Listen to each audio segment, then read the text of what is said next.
ምስጋና የሚገባውን እግዚአብሔርን እጠራለሁ ከጠላቶቼም እድናለሁ። ምስጋና የሚገባውን እግዚአብሔርን እጠራለሁ ከጠላቶቼም እድናለሁ። እናመስግን። የተሰበሰብንበት ምክንያት የሚታወቅ ቢሆንም ባለፍንባቸው መንገዶች እየኖርን ባለነው ሁኔታዎች ሁሉ ውስጥ የእግዚአብሔር መልካምነት እያሰብን ጌታን እናመስግነው። እግዚአብሔር በሕይወት ዘመን መልካም ነው። በመከራ ጊዜ መልካም ነው። መልካም በምንልበት ዘመን እግዚአብሔር መልካም ነው። በዘመን ሁሉ እግዚአብሔር መልካም ነው።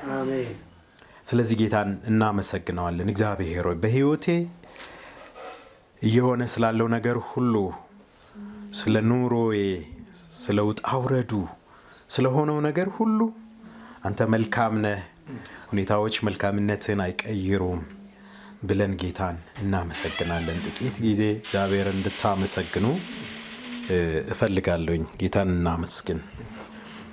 ለእኛ ስላደረገው ነገር፣ በሕይወታችን ስላለው ዓላማ፣ ስለ መልካም ፈቃዱ፣ በሰው ስለማይታረመው አደራረጉ እግዚአብሔርን እናመሰግናለን። እሱ ጻድቅ አምላክ ነው። ሃሌሉያ።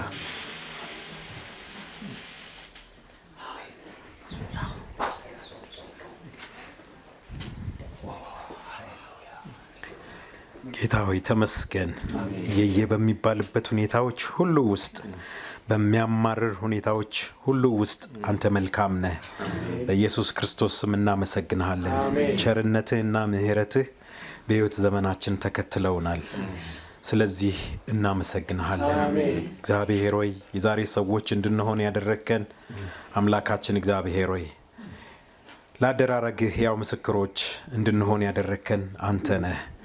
በሕይወታችን ስላደረግከው ተአምር፣ በቤተሰቦቻችን መካከል ስለሆነ ተአምር፣ በምድራችን በአካባቢያችን እግዚአብሔር ሆይ ስለበዛው ሰላምህ፣ ሰዎች ስለሚገረሙበት ኑሯችን ሁሉ ክብርና ምስጋና ላንተ ይሁን። ከመልካምነትህ አይተናል።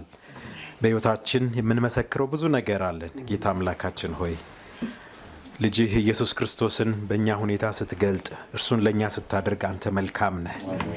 እናመሰግንሃለን። ቸርነትህን ስለቀመስን፣ ማረፍ ስለሆነልን እግዚአብሔር አምላካችን ሆይ እናመሰግንሃለን። አሁንም ደግሞ በምናልፍባቸው መንገዶች ሁሉ ውስጥ አንተ ጻድቅ ነህ፣ አንተ መልካም ነህ። ስለዚህም እናመሰግንሃለን። ቤቱ ደግሞ በዚህ ጊዜ እግዚአብሔር ሆይ በወንድማችን ሰለሞንና በእህታችን ግሩም ቤተሰብ በዚህ ተገኝተናል። ስምህን በምስጋና ልንጠራ ምክንያት ኖሮን ተገኝተናል። በመካከላችን እንድትሆን ጊዜያችንን አሳልፈን ላንተ እንሰጣለን። ሕይወታችንን የምናይበት ቃል በመካከላችን ይነገር። እግዚአብሔር ሆይ የምናደርጋቸው ጥቂት ነገሮች በአንተ ፍሬያማ ይሁኑ። መልካምነት በመካከላችን እግዚአብሔር ሆይ ከብሮ እንዲወጣ እንዲታይ ጊዜን ሁሉ አሳልፈን ላንተ እንሰጣለን። እግዚአብሔር አምላካችን ሆይ ለስራ እንቅፋት የሚሆን የሰው አስተሳሰብ፣ የሥጋ አስተሳሰብ፣ የትኛውም እግዚአብሔር ሆይ ስውር የጠላት እጅ በኢየሱስ ክርስቶስ ስም የተከለከለ እንዲሆን እንጸልያለን። ስምህ ግን በመካከላችን ከፍ ይበል። አንተ ክበር። በኢየሱስ ክርስቶስ ጌታ ስም አሜን። ሃሌሉያ። ጌታ የተመሰገነ ይሁን። ስለዚህ ፕሮግራማችን በዚህ መልክ እንቀጥላለን። አንድ መዝሙር እግዚአብሔር ለእኔ ያደረገው እጅግ ብዙ ነው የሚለውን አዝማች አብረን ብንዘምር ብዙ ብዙ ነው ለእኔ ያረገው እንደገና ስሙን ላክብረው ውለታው ለእኔ ብዙ ነው መድኃኒቴ ብዙ ብዙ ለኔ ያረገው እንደገና ስሙን ላክብረው ውለታው ለኔ ብዙ ነው መድኃኒቴ ለኔ ሃሌሉያ መድኃኒቴ ብዙ ነው ለኔ ያረገው እንደገና ስሙን ላክብረው ውለታው ለኔ ብዙ ነው መድኃኒቴ ለኔ ብዙ ነው ለኔ ያረገው እንደገና ስሙን ላክብረው ውለታው ለኔ ብዙ ነው መድኃኒቴ ብዙ ነው ለኔ ያረገው እንደገና ስሙን ላክብረው ውለታው ለኔ ብዙ ነው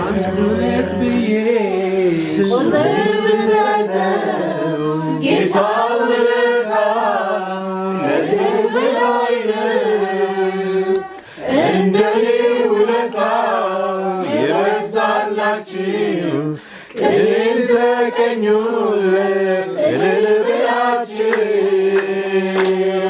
መድኃኒቴ ብዙ ነው ለኔ ያረገው እንደገና ስሙን ላክብረው ውለታው ለኔ ብዙ ነው አንድ ሁለት ብዬ ቁጥር ሰጠው ጌታ ውለታ ከዚህ በላይ ነው ውለታ የበዛላችሁ ቅኔን ተቀኙለት እልል ብላችሁ መድኃኒቴ ብዙ ነው ለኔ ያረገው እንደገና ስሙን ላክብረው ውለታው ለኔ ብዙ ነው ሃሌሉያ ይህን ፕሮግራም በጸሎት እንግዲህ ለጌታ አሳልፈህ ትሰጥልኛለህ በእርግጥ ጸልያናል ከዛ በመቀጠል መሌ ደግሞ የእግዚአብሔርን ቃል ያካፍለናል ጌታ አምላካችን ሆይ እናመሰግናለን አንተ አምላካችን ስለሆንክ ዘላለማዊ ፍቅርን ስለሰጠህን ከመስቀሌ ከዚያ ከጎልጎታ ከማንነቴ የፈሰሰውን ፍቅር በልዩ ልዩ መገለጫ የተገለጠውን ያንን ፍጹም ፍቅር ቅዱስ መንፈስህ በልባችን ያፈስ ዘንድ በዛም ፍቅር እንኖር ዘንድ እግዚአብሔር አምላክ ሆይ በፍቅሬ ኑሩ ስላልከን እናመሰግናለን ከዚህ ፍቅር የተነሳ እግዚአብሔር አምላክ ሆይ በዚህ ስፍራ እንድንገኝ ምክንያት ሆኗልና ስለ ማንነትህ ስለ ፍቅርህ ስለ በጎነትህ ስለ ቸርነትህ እናመሰግናለን አንተ መልካም አምላክ ነህ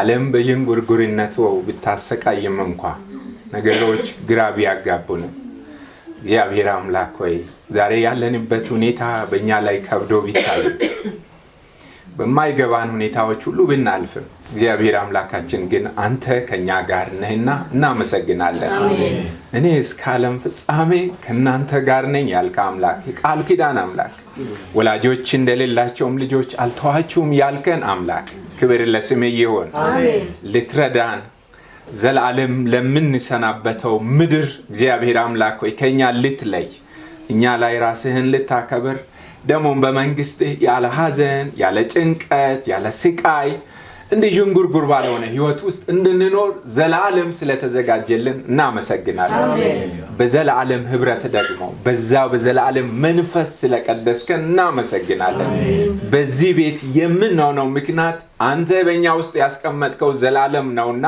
ክብር ለስምህ ይሁን ጌታ ሆይ ለዚህ ቤትም ስላደረክላቸው ነገሮች እናመሰግናለን በሐዘናቸው ሁሉ ጣልቃ እየገባ ሁኔታዎችን ሁሉ እየገለበጥ ግራ ሲገባቸው አለው እያልክ አንተ በማጽናናትህ ከነርሱ ጋር አለህና ክብር ለስምህ ይሁን ይህም ፕሮግራም ደግሞ ለታላቅ አምላክ ምስጋና ይሆን ዘንድ ተዘጋጅቶልያልና ጌታ መንፈስ ቅዱስ ኢየሱስን እንድታከብር አብ እንዲከበር እኛ እንድንባረክ በዚህ ይሄን ሁሉ ያደረከው አንተ ነህ። በአንተነቴ ሐሴት እንድናደርግ ሁኔታዎች ሁሉ ከንቱ ናቸው። ነገ የምንሰናበታቸዋለን። ምንም አያደርጉልንም። ለነፍሳችንም ጌጥ አይደለም። መልህቃችን አንተ ነህና እግዚአብሔር አምላካችን ሆይ አንተ ላይ እንድንደሰት አንተን እንድናከብር ምስጋናም ለስምህ እንድናቀርብ አንተ በዚህ ሁሉ ልትረዳን ከኛ ጋር መሆንህንና ቃል ኪዳንህን እያሰብ እንድናመልክ እንድትረዳን በኢየሱስ ስም እንጸልያለን። በቀሪው ጊዜ ሁሉ ክብር ለገናናው ስምህ ብቻ ይሁን። ለማንም ክሬዲት የለውም። ለእልና ወይ ለአንተ ብቻ ነውና ምስጋናዎችን ልትቀበል በዚህ ስፍራ ተገኝ። ክብር ለስምህ ይሁን። ክፉ ምስጢር ሁሉ የሥጋና ደም ፈቃድ የዚህ ዓለም ተልእኮ ሁሉ ለዚህ ፕሮግራም ሰምተው የሚሆን በተለያዩ ምክንያት እየተመደቡ ምንም እድል ፋንታ የላቸውምና በኢየሱስ ክርስቶስ ስም የተመቱ ይሁን። አሜን። እግዚአብሔር አምላካችን አንተ ብቻ ክበር። እኛም ዝቅ ብለን እናከብርሃለን። ክብር ለስምህ ይሁን። አሁን በሚያገለግለው ባሪያ ጋር አብረሁን ቃልህንም ተናገረ። ቀጥሎ ያለውን እያንዳንዱን ፕሮግራም ቅዱስ መንፈስ ሆይ አንተ አስተናግድ በኢየሱስ ክርስቶስ። አሜን። ክብር ለእግዚአብሔር ይሁን። ያው እንግዲህ በመወዳቸውና በማከብራቸው ሰዎች ፊት መቆም ከባድ ነው። የኔ ደግሞ የመጀመሪያ አስተማሪ ቬኔስ አሰፋ እግዚአብሔር በሷ ህይወቴን ሰርቶታል። ደህንነት ያስተማረችኝ እሷ ነው። 1 አመት ገደማ ነው ያስተማረችንና ፊደሉን ብቻ ሳይሆን ጸሎትን አስተምራናለች። ምስጋናና እግዚአብሔር ይባርካት። ይሄ እሷንም ሳገኝም ሌላ ቦታም የማወራው ነገር ነውና እስካሁን ደግሞ ህይወቷ በጸሎት የተቃኘ ነው። እውነት ነው አይደል? እግዚአብሔር ዘመንሽን ይባርክ።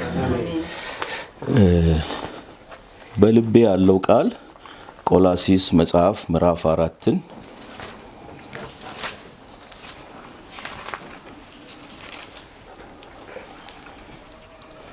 ምዕራፍ 4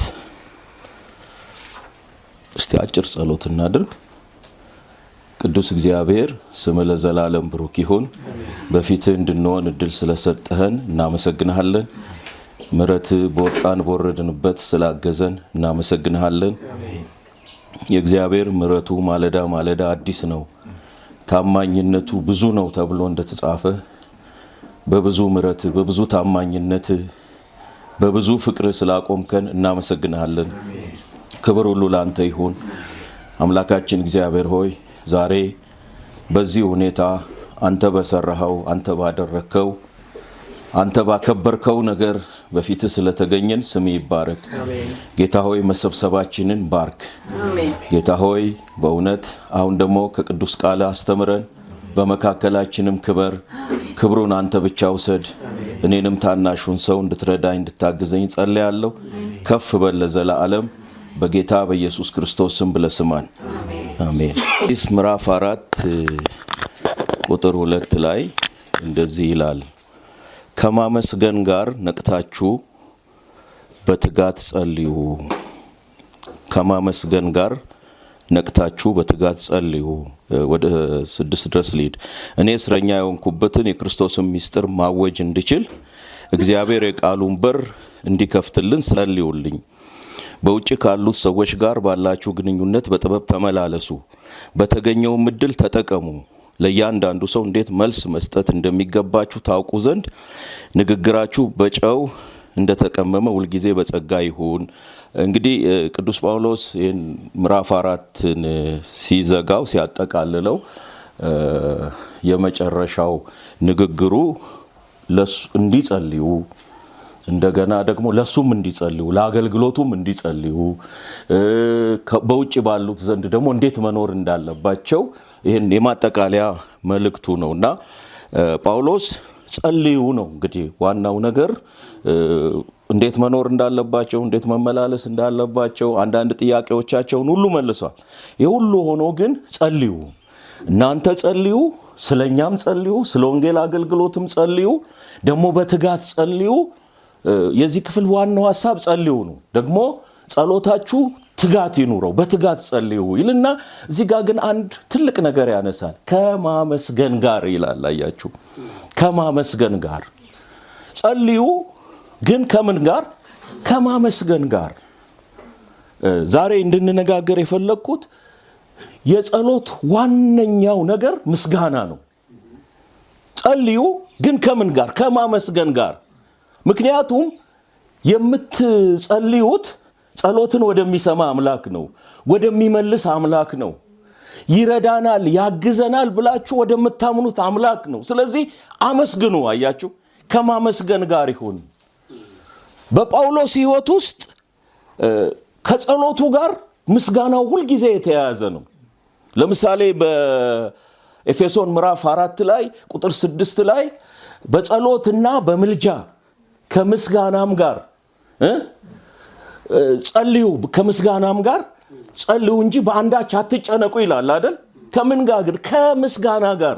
በጸሎት በምልጃ በልመና ከምስጋና ጋር። አያችሁ፣ አሁን ብዙ የተረሳው ነገር በጸሎታችን ውስጥ ምስጋና የሚባለው ነገር ነው። በጳውሎስ የጸሎት ሕይወት ውስጥ ትልቁ ነገር ምስጋና ነው። ምስጋና የጸሎት ዋናው ነገር ነው። የጸሎቱ ማሰሪያ ነው፣ ፍሬሙ ነው። አያችሁ፣ ዋናው ነገር ምስጋና ነው። ምስጋና የጸሎት ፊት አውራሪ ነው። ምስጋና የሌለበት ጸሎት ማጉረምረም ነው የሚሆነው። የብሶተኞች ጩኸት ነው የሚሆነው። አያችሁ፣ ምስጋና የሌለበት ጸሎት እምነት የሌለበት ጸሎት ነው። አያችሁ፣ እምነት የለበትም። በቃ ዝም ብሎ ማላዘን ነው በቃ።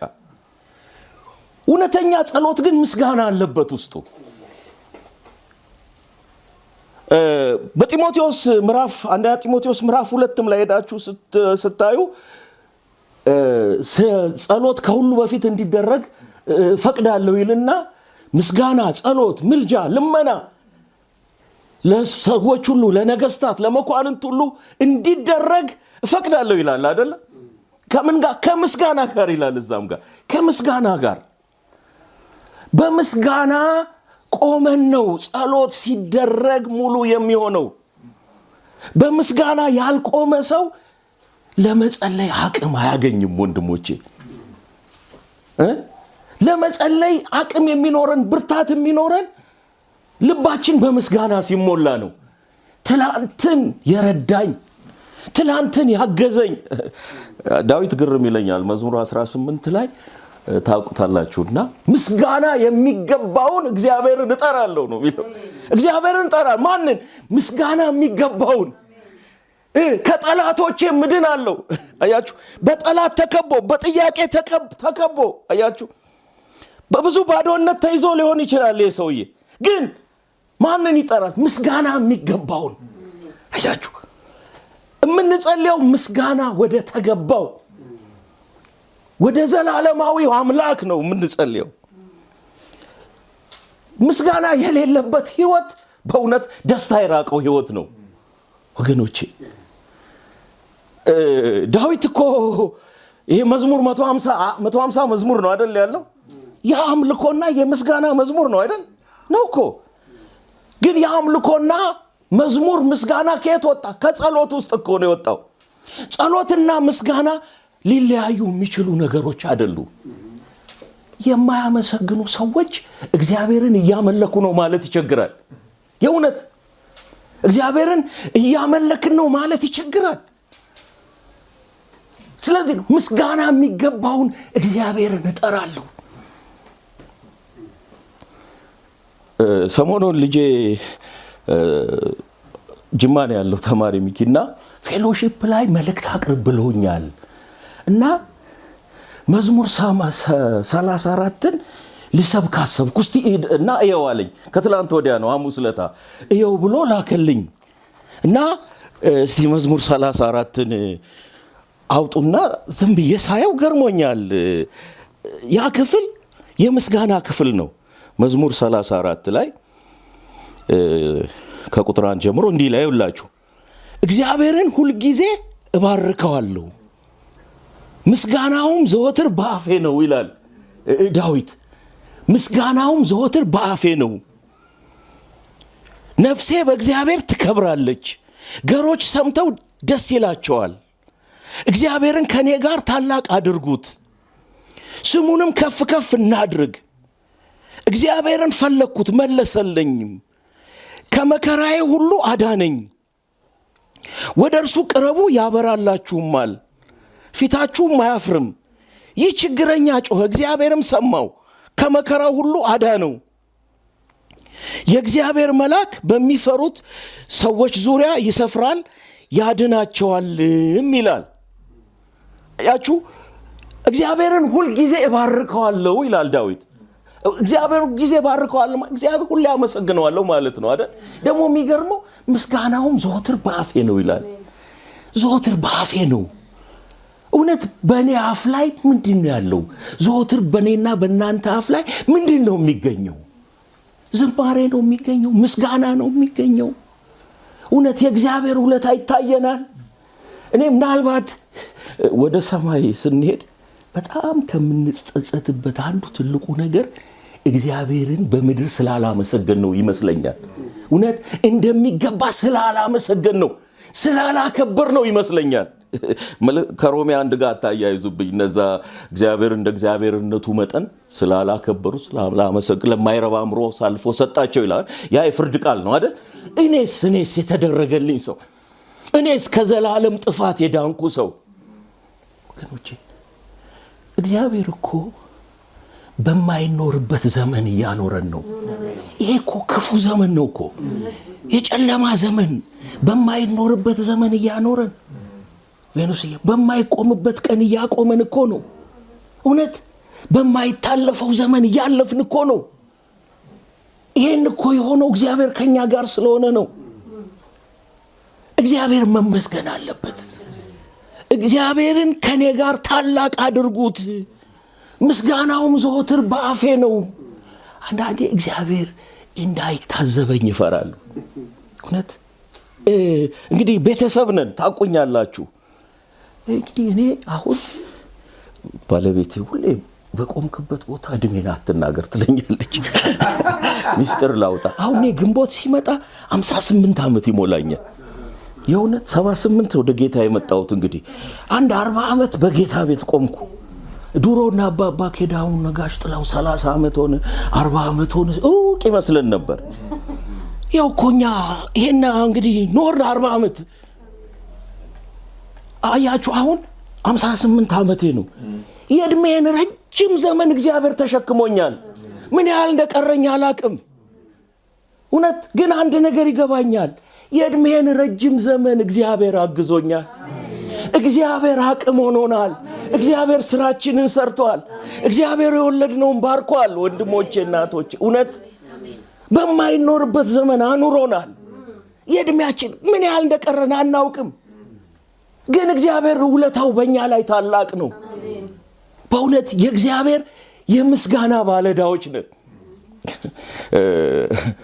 ቅድም ሳይ ሮሜ 1 ላይ ዕዳ አለብን ለግሪክ ሰዎች ላልተማሩም አለ አይደለ? እና ብዙ ዕዳ አለብን። ያ የወንጌል ዕዳ ነው አይደል?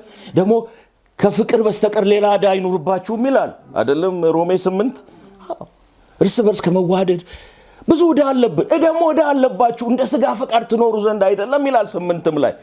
ግን ዕዳ አለብን። የምስጋና ዕዳ አለብን። የምሕረቱ ዕዳ አለብን። የውለታ ዕዳ አለብን። ወንድሞቼና ትልቁ ህይወት እግዚአብሔር ያለበት ህይወት ነው። እግዚአብሔር ያለበት ህይወት ነው። ስለዚህ የእግዚአብሔር የምስጋና ባለዳዎች ነን። ባለዳዎች ነን። ከማመስገን ጋር ከጳውሎስ በላይ እኔ የማመሰግንበት ነገር አለኝ። በዚህ ጨለማ ዘመን እግዚአብሔር ረድቶን ኖረናል። ወንድሜ ሶል እግዚአብሔር ጻድቅ ነው። አዎ ያላሰብከው ያላሰባችሁት ነገር ወደ ህይወት ቢመጣ እግዚአብሔር ብቻህን አልተወህም። አዎ እውነት እኔ አሁን በጣም ደስ የሚለኝ አንተን ሳስብ እግዚአብሔር ጤናማ አድርጎሃል። አዎ ኩላሊቶች ጤና ናቸው። ልብ ጤና ነው። ሶልዬ በተያያዥ ብዙ ነገር ነው እኮ የሚሆነው። ዛሬ እኮ እኔና አንተ በምናልፍበት ህይወት ውስጥ ሰዎች ውጪ ሄደውም ታክመው መዳን ያቃታቸው ነው። እግዚአብሔር የእሳቱን ኃይል አጥፍቶልህ ነው በህይወት የኖርከው። ስለዚህ ለማመስገን አንስነፍ ወንድሞቼ። አዎ ደግሞ ስታመሰግኑ ነው ድልም የሚኖረው። አዎ ምስጋና የሚገባውን እግዚአብሔርን እጠራለሁ፣ ከጠላቶች እድናለሁ። በቃ በማመስገን ነው ለውጥ የሚመጣ። በማጉረምረም ምንም ቢያንስ በማጉረምረም ደስታችሁን ታጣላችሁ። እውነት ደስታችሁን ታጣላችሁ፣ ሰላማችሁን ታጣላችሁ። ብታመሰግኑ ግን ሰላማችሁን እና ደስታችሁን ታጣጥማላችሁ። እና እግዚአብሔር መመስገን አለበት። እግዚአብሔር መመስገን አለበት። ይሄ ዘመን እኮ ብዙ ምጥ ብዙ ስቃይ ያለበት ነው። ብዙ ልብ የሚሰብሩ ነገሮች አሉ ምናቃቸው። እንደው አንዳንዱን ነገር ማንሳት ተገቢ ስላይደለ እናንተ እግዚአብሔር ያስተማራችሁ ሰዎች ናችሁ። እውነት አንድ የሚገባኝ ነገር እግዚአብሔር ከእያንዳንዳችን ሕይወት ጀርባ ብዙ ምሕረት አድርጓል፣ ብዙ ማዳን አድርጓል፣ ብዙ ጥበቃ አድርጓል። ከብዙ የልብ ስብራት እግዚአብሔር ጠብቆናል። ስሙ ይባረክ። እኛ በምስጋና ነው መቅረብ ያለብን። እንደ ጳውሎስ በምስጋና ለውጥ የሚመጣው እዛ ውስጥ ነው። ስሙ ለዘላለም የተባረከ ይሁን። እንጸልያለን።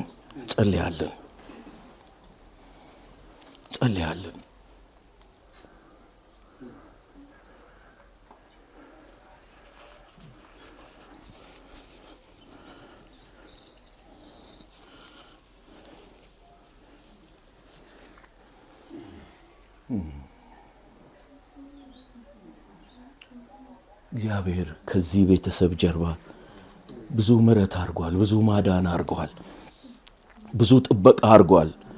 ስሙ ይባረክ። ከእያንዳንዳችን ሕይወት ጀርባ እግዚአብሔር ባለ ብዙ ምሕረት ነው፣ ባለ ብዙ ቸርነት ነው፣ ባለ ብዙ በጎነት ነው። ስሙ ይባረክ።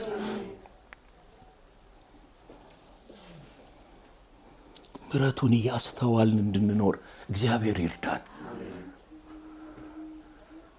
እስቲ ከእህታችን ቬነስ ጋር እንጸልያለን። እሷ በጸሎት ትመራናለች። እግዚአብሔር መልካም ነው። አሜን። እግዚአብሔር ጻድቅ ነው። አሜን። ባለቤቴ ሲሞት ያልጠበቅኩት ነገር ነው። ጌታን ብዙ ዓመት አገልግያለሁ፣ በቤቱ ኖሬያለሁ። ልጅነቴንም ማቀው በቤቱ ነው፣ ምሮጠው በቤቱ ነው። አንዳንዴ አይገባንም ለምን እንደሚሆን። ግን ወደ መቃብር ሲሄድ ጌታው አንተ ግን ጻድቅ ነበር ቋንቋዬ፣ አፌ ስንፍና እንዳይናገር። ምንም ነገር ደግሞ አልነበረኝም። ትንሽ ነው ማገለግለው ማገኘው። ልጆቼ የግል ትምህርት ቤት ነው የሚማሩት። ምንድነው ማረገው? ኪራይ ቤት ውስጥ ነው። ልጆቼ ገና ሃይ ስኩል ጅምር ነገር ነው። ጌታ ሆይ ምንድነው ማረገው? ጾም ጸሎት ያስኩና ጌታ ሆይ ምንድነው ማረገው ስል ቃል ሰጠኝ። አታፍሪምና አትፍሪ፣ አትዋረጂምና አትደንግጪ አለኝ። ጠዋት ጸልይ ነው። ከዛ መጣውና ከልጆቼ ጋር የጸሎት ጊዜ ያለን። እግዚአብሔር ቃል ሰጥቶኛል። ይሄ ቃል ያኖረናል። በቃ አልኳቸው። ምን እንደማረግ አላቅም። የት ነው ማስገባቸው ልጆቼን? ከግል ትምህርት ቤት አውጥቼ መንግስት ነው የት ነው ምገባው? በቃ አላቅም። ጸለይን። ቃሉን ይዘን አምነን እግዚአብሔር ለቃሉ የታመነ አሜን። ባለቤቴ የሚያገለግልበት ሰው የውጭ ዜጋ ነው። መጣና እንዳታስቢ ለልጆችሽ የሚማሩበትን ዩኒቨርሲቲ እስከሚጨርሱ እችላለሁ። አሜን። ኪራይ ቤትሽን እችላለሁ። የሚያስፈልገው ነው እችላለሁ። ዝም ብለሽ ቀጥ ያገልጋል። ክብር ለስሙ ይሁን። ክብር ለጌታ ይሁን። ጌታ የማንም ባለዕዳ አይደለም። ባይገባንም አንዳንዴ እግዚአብሔር ግን ጻድቅ ነው። እግዚአብሔር መልካም ነው። የሚገባን ይሄ ብቻ ነው። ጠዋት ጸሎት ፕሮግራም ነበረንና ቸርች አስብ ነበር። ከስንት ሞት አምልጫለሁ፣ ከስንት ነገር ድኛለሁ እያልኩ እግዚአብሔርን በጣም አመሰግነው ነበር። ይሄ ለሁላችሁም ይመስለኛል። ደግሞም ነው ውለታው ብዙ አለብን። እናመሰግናለን ጌታ። ቃል የለንም። አንተ ተሳስተ አይደለም፣ ሳይገባ ቀርቶ አይደለም። ምን እንደምታደርግ የምታውቅ አምላክ ነህ። እናመሰግንሃለን። ክብር ላንተ ይሁን። ዙፋን ከፍ ይበል። ስንፍናን አናወራም። እናመሰግንሃለን። ባይገባን እንኳን እናመሰግንሃለን። እናመሰግንሃለን። እናመሰግንሃለን። ሃሌሉያ። እስቲ ክብር ለጌታ እንስጠው።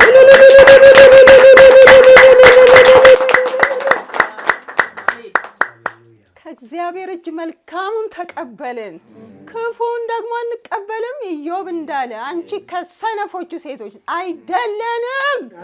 ስንፍና አፋችን ላይ አይገኝም። ጌታ እናመሰግንሃለን። ነገሮች የጠፉ ቢመስለን እንኳን ጠላታችን ቢከሰን እንኳን የተጣልን አስመስሎ ቢነግረን እንኳን ሃሌሉያ እናከብርሃለን። ጠላታችን ይፈር ይፈር ይፈር። እናመሰግንሃለን እናመሰግንሃለን እናመሰግንሃለን። ማደሪያ ይባረክ። ሃሌሉያ ጌታ ሆይ እናመሰግንሃለን። ዛሬ ጠላት ይፈር፣ ከሳሻችን ይፈር። ሃሌሉያ። ደግሞም ጌታ ሆይ ቅርብ ነህ። ጌታ ሆይ ዘመኑ አልቋል። ተስፋ እንደሌላቸው አይደለንም። ልናይህ ቅርብ ነው። ነገር ተፈጽሟል። ትንቢት ተፈጽሟል። አያጓጓንም የምድሩ ጌታ ሆይ። ኦ አባት ሆይ ተስፋ እናደርገው ምድሩን። የልብ ዓይናችን በርቷል፣ ተከፍቶልናል። እናይሃለን በመንፈስ። ቤዛችን ሆይ አሻቅበን አንተን እናያለን። ትመጣለህ ልትወስደን ወደ ማደሪያ። ዘመኑ እየነገረን ነው። ሁኔታው እየነገረን ነው። ሃሌሉያ። በአንተ እንጓደዳለን። እያንዳንዳችን ይልቁን ተዘጋጅተን እንድንጠብቅ እርዳን። ዘይታችን እንዳይጎድል፣ ከማሰሮ እንዳይጎድል እግዚአብሔር ሆይ ልባችንን ወደ አንተ እንድናነሳ እርዳን። አሻቅበን እንድናይ እርዳን። አባት ሆይ እናከብርሃለን። ትመጣለህ በክብር እናይሃለን። ጉድለት በሌለበት ከተማ እያየንህ እናመልክሃለን። ዘላለማችን እዛ ነው። ጌታው የምድሩ ነግረናል በቃል ፈራሽ ነው፣ ድንኳን ነው። ድንኳን የሆነው ቢፈርስ እንኳን እለት እለት የሚታደሰውን አዲሱን ሰው ለብሰናል። አመሰግንሃለሁ። ለዚህ ቤት ስለሆነው በጎ ነገር ሁሉ እናመሰግንሃለን። ተሳስተህ አይደለም፣ በሆነ ሁሉ ጻድቅ ነህ። አንተን በማመስገን ብዙዎችን ወደ አንተ እንዲያመጣ ለወንድሜ ጸጋህን አብዛለት። በዚህ ብዙዎች እንዲማሩ አንተን በማመስገኑ ብዙዎች ወደ አንተ እንዲመጡ እንዲያመሰግኑ መንገድን ስለምትሰጠው አመሰግንሃለሁ። ለዚህ ቤት ስለሆነው መልካም ነገር ሁሉ ተባረክ። ከፍ ከፍ በል። ስም ለዘላለም ብሩክ ይሁን በኢየሱስ ስም አሜን። መልካም ጊዜ ነው ይሆነልን አይደለ? እግዚአብሔር የተመሰገነ ይሁን። መንፈሳዊ ነገር መታደል ነው። በእግዚአብሔር አይን ነገሮችን ማየት መታደል ነው። ስለሚታየው ነገር አይደለም የምናወራው፣ ከሚታየው ነገር በስተጀርባ ወይም ደግሞ እግዚአብሔር ሁኔታዎችን በሚያይ መንገድ ነገሮችን ማየት በጣም ትልቅ ነገር ነው። ጌታ የተመሰገነ። እንዴት መታደል ነው ይሄ! መሌ ያነበበው መዝሙር 34 እንደሱ ብሎ የሚያመሰግን ዘወትር እግዚአብሔርን የሚያመሰግን ሰው ምን የሆነ ነገር የተደረገለት ነው አይደል የሚመስለው። ርዕሱ በጣም ነው የገረመኝ። ባሳደደው በአቤሜሌክ ፊት መልኩን በለወጠ ጊዜ በሄደም ጊዜ የዳዊት መዝሙር ይላል። አይገርምም? ማልቀስ ነው አይደል የነበረበት። እውነት እየየ ነው እኮ የሚጠበቀው ከዚህ ነገር በኋላና እግዚአብሔር ይመስገን። መንፈሱ በውስጣችን ሲኖር ከዚህ ከምናየው ባሻገር ያለውን የጌታን ነገር ተስፋ ስናደርግ ነገራችን ሀዘን አይሆንም፣ ለቅሶ አይሆንም። እግዚአብሔር የተመሰገነ ይሁን። ጌታ ይባርክ። መሌ የኔስም ያው በጸሎት ስብከት ነው የሰበክሽን። እግዚአብሔር የተመሰገነ ይሁንና ጌታ እየሰጠን ስላለ ጊዜ የጌታ ስም የተመሰገነ ይሁን። ሰዓቱን ገፍተን ስለጀመርና አንዳንዶቻችን ያወሩቅም ስለምንሄድ ለዛ ነው እያሯሯጥኩት ያለሁት። በመቀጠል የነበሩንን አንዳንድ እንቅስቃሴዎች እንግዲህ የምንጨዋወትበት ጊዜ ነው የሚሆነው። በዚህ ውስጥ ከነ አለሙዎች ጋራ እና ከመሌ ጋር አብሬ ነበርኩኝና በጣም ጌታን ያመሰገንኩበት ጊዜ ነው የነበረው ማለት ነው። በዚህ ሁኔታ ውስጥ ስንነጋገር፣ ስንጸልይ፣ ሀሳብ ስንለዋወጥ ስለ አንድ ግለሰብ አልነበረም የምናወራው። ስለ ወንድማችን ሰለሞን አልነበረም በፍጹም የምናወራው። ስለሱ አልነበረም። ስለ ወንጌል ነበረ ስናወራ ነበር። ወንጌልን ስላገለገሉት ሰዎች ነበረ ስናወራ የነበረው ማለት ነውና ሰው ወንጌልን አገልግለው የዘመኑ ፍጻሜ ለቅሶ አይሆንም፣ ሐዘን አይሆንም፣ ማፈር አይሆንም። እሱን ነበረ ስንል የነበረውና በተቻለ መጠን እንደሱ አይነት ሁኔታ ልንበቀል ነበረ ስንንቀሳቀስ የነበረውና እግዚአብሔር የተመሰገነ ይሁንና ሁላችሁም በዚህ ስሜት ውስጥ እንደነበራችሁ ተስፋ አድርጋለሁ። ስለዚህ የነበሩን ሁኔታዎች ምን ይመስሉ ነበር፣ አንዳንድ እንቅስቃሴዎች የሚለውን ቅድም ያልጋበዝኩትን አለሙ አሁን እጋብዛለሁ ማለት ነው። አሌክስ እሺ። እግዚአብሔር ቅዱሳን ሁላችሁንም በክርስቶስ ሰላም እላችኋለሁ። ተባረኩ። ትልቅ የምስጋና ነገር ነው ያለን። በእውነት ጠላትን ተበቀል ነው ማለት እችላለሁ። የምንበቀለው እውነት እግዚአብሔር ከኛ ጋር ሆኖ ሲረዳን ስናይ፣ እግዚአብሔር ሲደርስልን። ያዕቆብ በመከራዬ ጊዜ ለሰማኝ በሄድኩበት መንገድ ለመራኝ እግዚአብሔር መሰዊያን አድርጋለሁ እና መሰዊያን አድርገ በመከራው ጊዜ እግዚአብሔር ሰምቶት ነበር። በሄደበት መንገድ ደግሞ እግዚአብሔር መርቶት ነበር እና ወደ ስብከት አልሄድም። ግን ትልቁ ነገር ክርስቲያኖች ቋንቋችን፣ ሀሳባችን ሁሉ ለእግዚአብሔር ክብር መስጠት ነው እና እግዚአብሔር በነገር ሁሉ ደርሶልናል እና ጌታ የተመሰገነ ይሁን። እንግዲህ ይህ ኮሚቴ ከመሰረቱ በፊት ከነበሩ ትንሽ ነገሮች መነሻ እንዲሆነ ማለት ነው አንድ የእግዚአብሔርን ቃል እንደ ጥቅስ አነባለሁ። ነገር ግን ድምፅ አይሰማ። ነገር ግን መልካም ማድረግን ለሌሎች ማካፈልን አትርሱ ብሎ በዕብራውያን መልእክት ምዕራፍ 13 ቁጥር 16 ላይ ተጻፈለ። ለሌሎች መልካም ማድረግን ለሌሎች ደግሞ ማካፈልን አትርሱ። እግዚአብሔር በምድር ላይ ሰዎችን ሲያኖር እርስ በርስ እንድንደጋገፍ ነው፣ እንዳንረሳሳ ነው የሚፈልገው። አንዱ ለሌላው በጎ መልካም ነገር ለማድረግ እና ይህ ኮሚቴ በዚህ ስሜትና ሀሳብ ነው ወደ ስራ የገባው። እንግዲህ ወንድማችን ወንጌላዊ ሰለሞን ሽታ በጌጃ ቃለ ሕይወት ቤተክርስቲያን ነው የተገናኘ ነው። በዛ አባልነት ቆይቶ በተለያዩ የአገልግሎት ዘርፎች ሲሳተፍ ነበር ከአብሮን እና በቅንነት በታማኝነት ጌታ ያዋል መቼም በጣም የተሰጠ ወንድም ሆኖ አብሮን ሲያገለግል አውቃለሁ። ረጅም ጊዜ ጓደኝነት ይዘን ቆይተናል። በሰርጉም ወቅት ሚዜው ነበርኩ እና ትልቁ ነገር ደስ የሚያሰኘኝ ለጌታ የተሰጠ ልብ ስለነበረው እና በአገልግሎት በጣም ይተጋ ነበርና ጌጃ በተለያዩ አጥቢያዎችን በምትከፍትበት ጊዜ ደግሞ ወደ ቦሌ ቃለ ሕይወት በመሄድ በዛ በሽማግሌዎች ጸሐፊነት ሲያገለግል ነበር። ከዛ በመቀጠልም ደግሞ ሙሉ ጊዜ አገልጋይ እንዲሆን ቤተክርስቲያን ባደረገችለት ጥሪ በሰሜን አዲሱ ገበያ አጥቢያ ቃለ ሕይወት ቤተክርስቲያን የወንጌላዊነት ስራውን ጀመረ።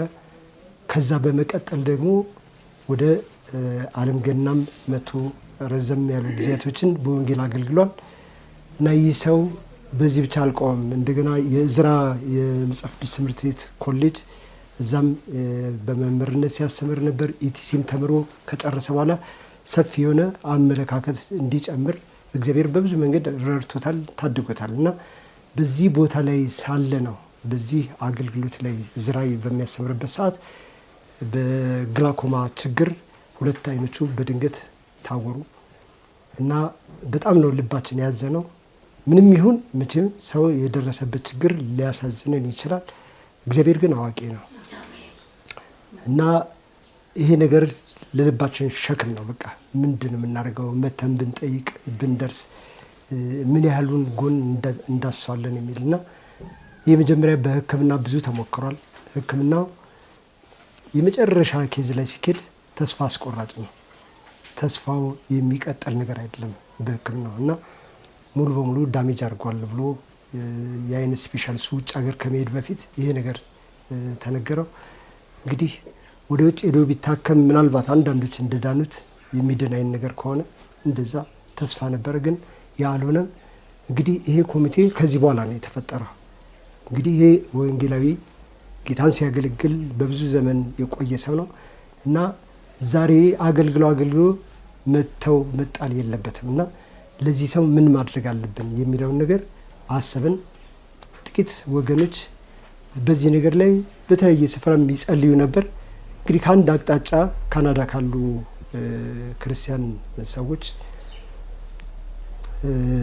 በዚህ ጉዳይ ላይ ይጸልዩ ስለነበር ስንነጋገር በቃ ወንድማችን ብንረዳው በምን አይነት መልክ እንረዳዋለን ባለቤቱን ብትጠይቅ የሚል ነገር ተነሳና አዎ ባለቤቱን ጠየቅኩ። እኔም የልቤ ሸክም ነበር፣ ብዙ ጊዜ አስባለሁ። በኋላ እሷ ያሰበችውን ነገር ነገረች፣ ራእይዋን።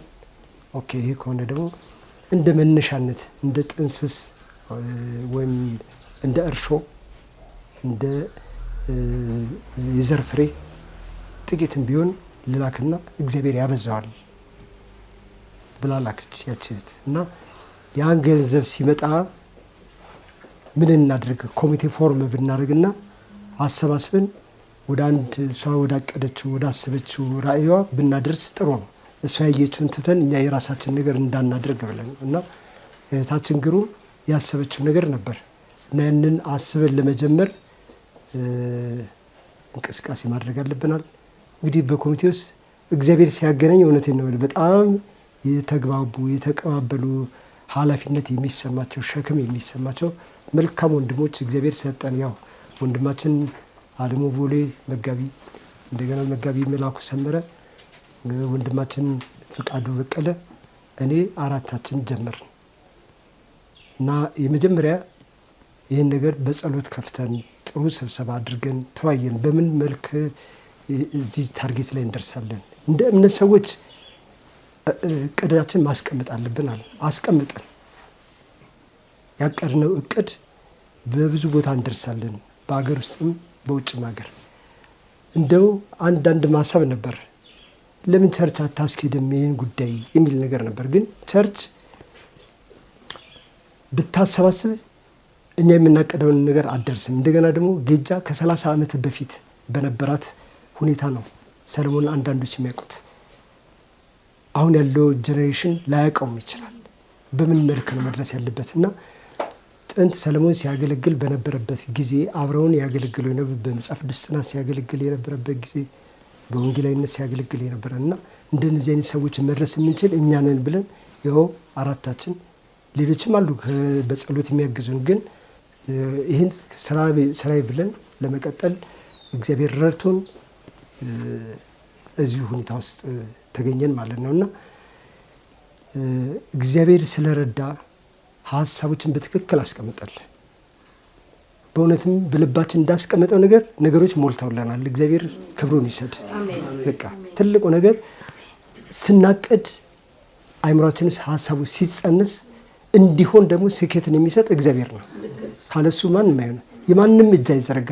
እናት ለልጇ፣ ባል ለሚስቱ መዘርጋት የሚችለው ከላይ ከእግዚአብሔር ከተፈቀደ፣ ካልሆነ ቤተሰብ ይጨካከናል እና እኛ ያሰብነው ነገር ያ ነው፣ በታማኝነት ነገሮችን ለመስራት። ስለዚህ ምን እናድርግ? የጋራ አካውንት ከፈትን፣ በዛ ጀመረ። እንግዲህ ያቺ 40 ሺህ የተጀመረችው ወደ 700 ከምናምን ሺህ ሰበሰብን። እንግዲህ እዚህ ደረጃ ሊደርስ የቻለው እግዚአብሔር መከናወንን ስለሰጠ ነው። በዮሐንስ መልእክት ላይ በነገር ሁሉ መከናወን ይሁንልህ ይላል። አዎ በነገር ሁሉ መከናወን ይሆንልን። አሁንም ይሄ መቆም አይደለም፣ ፌዝ 1 ብለን የመጀመሪያ ደረጃ አንዱ ይሄን ያደረግነው እና ስትራቴጂያችን በትክክል መልክ ይዟል። እየተገናኘን እንጸልያለን፣ እንመካከራለን፣ መረጃዎችን እንለዋወጣለን በየወቅቱ እና ሰዎችም ቅስቀሳ እናደርጋለን። በቴሌግራም በዋትሳፕ ቻነል ከፍተን ነው እንጠቀም የነበረው እና በዛ አማካይነት ብዙ ቅዱሳን ለብዙ ነገር እጆቻቸውን ለበጎ ስራ አበረቱ። በቃ ይሄ እንደ ቃሉ የሄደልን ነገር ነው እና በጣም ልቤን ያረካው ደስ ያሰኘው ለእኔ እንደተደረገልኝ ነው የምቆጥረው እና እያንዳንዱ ኮሚቴ ውስጥ ያለ ማንም የለገመ ቸል ያለ የለም። ሁላችንም ስራ ተከፋፍለን ስትራቴጂክ በሆነ መንገድ ስራ ተከፋፍለን ሁላችንም ለመድረስ ሄደናል። ያላንኳኳ ነው በር የለም። ሞክረናል። እግዚአብሔር መከናወን በሰጠን ነገር መልካም ነገር ላይ ይገባል እና ወደ መጨረሻ ስናስብ የወቅቱም የሀገሪቱ ሁኔታ ደግሞ ሲታሰብ አስቸጋሪ ነገር ነው። ንግድም ሲባል እና አንዳንድ ሰዎችም ሀሳብ ይሰጡ ነበርና ምናልባት ቤት ሰርተው ቢያከራዩ ክራዩ ቋሚ ገቢ ይሆናል ከሚለው አቅጣጫ ታስበና አይ እንግዲህ እንደዚህ ከሆነ ቤት መስራትም ትንሽ ገንዘቡ መጨመር ያስፈልግ ይሆናልና ለዚህ ደግሞ እንዲሆናቸው ስንል አሜን ሚዲያ በወንድማችን ሚሊዮን ዳርሰማ አማካኝነት አገኘን። እነዛ ደግሞ ትልቅ ስራ ሰሩ። በዩቲዩብ በዓለም በሙሉ የሚሰራጭ እዚህ መተው የቀረጹት እሱ ያስተላልፈውን የተናገረውን መልእክት መሰረት አድርጎ ብዙ ቅዱሳን አህዛብም ቢሆን ሙስሊም አይል ሁሉም እጆቻቸውን እያበረቱ በብዙ ነገር እየተሳተፉ እየደገፉ ነው ይህን ቤተሰብና ይህ ቤተሰብ ሁለተኛ ድጋፍ ደግሞ አገኘ ማለት ፌሱ ይሄ ነው እና እኛ ግን ተመካከርን ጀመርነው ፌዟን ላይ ይህን ደረጃ ለመድረስ ነው የሚገባውን ገንዘብ አግኝተናል። ይህን ገንዘብ ቀጥታ በጋራ አካውንት የከፈትነው ለነሱ በጋራ አካውንት አዙረን እናስገባለን። ምንም ነገር ሳናጎል ማለት ነው። ምንም የወጣ ምናምን የለም እና በታማኝነት ይሄ ኮሚቴ መቀባበሉ በጣም ደስ ይለኛል። ለኔ በጣም የረካውበት ኮሚቴ ነውና ስለ ሂሳቡ ዝርዝር ወንድማችን አለሙ ቦሌ በትክክል ሂሳቡን ሪፖርት ያቀርባል። እኔ ግን ለዚህ ስራ በጎጆቻቸውን ላበረቱ ሁሉ እግዚአብሔር ከሰማይ ታላቅ በረከትን ይስጣቸው። እኔ የምለው ይሄን ነው እና በኮሚቴም ስም አድርጌ ላመሰግናቸው እወዳለሁ እና እግዚአብሔር በነገር ሁሉ ለነርሱ መከናወን ይሆናቸው። ቀላል ነገር አይደለም። ትልቅ ተሳትፎ ነው ያደረጉትና አሁን በተሰበሰበው ገንዘብ ያንዳንዶችም አደራ አለበት። ወንድማችን እህታችን ይህን ማስተዋል ያጣሉ ብለን አይደለም። እንደ ህዝብ አደራ ይሄ የተሰበሰበ ገንዘብ ለታቀደ ነገር ትክክል ቢውልበት አንድ እግዚአብሔር ራሱ የመጀመሪያ ይከብርበታል። እንደሰጠን ራይ የሰዎችን ልብ እንዳስገዛልን የልባቸውን በር አንኳኩቶ አስከፍቶ እጆቻቸውን እንዳዘረጋ ይሄ መልካም ስራ ላይ ሲውል ለእግዚአብሔር ክብር ይሆናል። ሁለተኛ ደግሞ ወንድማችን እህታችን ደስ ይሰኛሉ እና ይሄ በዚህ ነገር ቢሆን እንዳይባክን ከሚል አቅጣጫ አስበን ሌላ የጋራ አካውንት ተከፍቶ በአሜን ሚዲያ የሚመጣ ሌላ ይሄ እንደዚህ አድርገን ልናደርግ ነበር። ግን ያው ባለው የባንክ አሰራር አልተመቸም። ኤኒዌይ አሁን ወደ ጋራ አካውንታቸው ገቢ ተደርጓል። ምንም ነገር ሳይቀር ትራንስፈር አድርገናል እና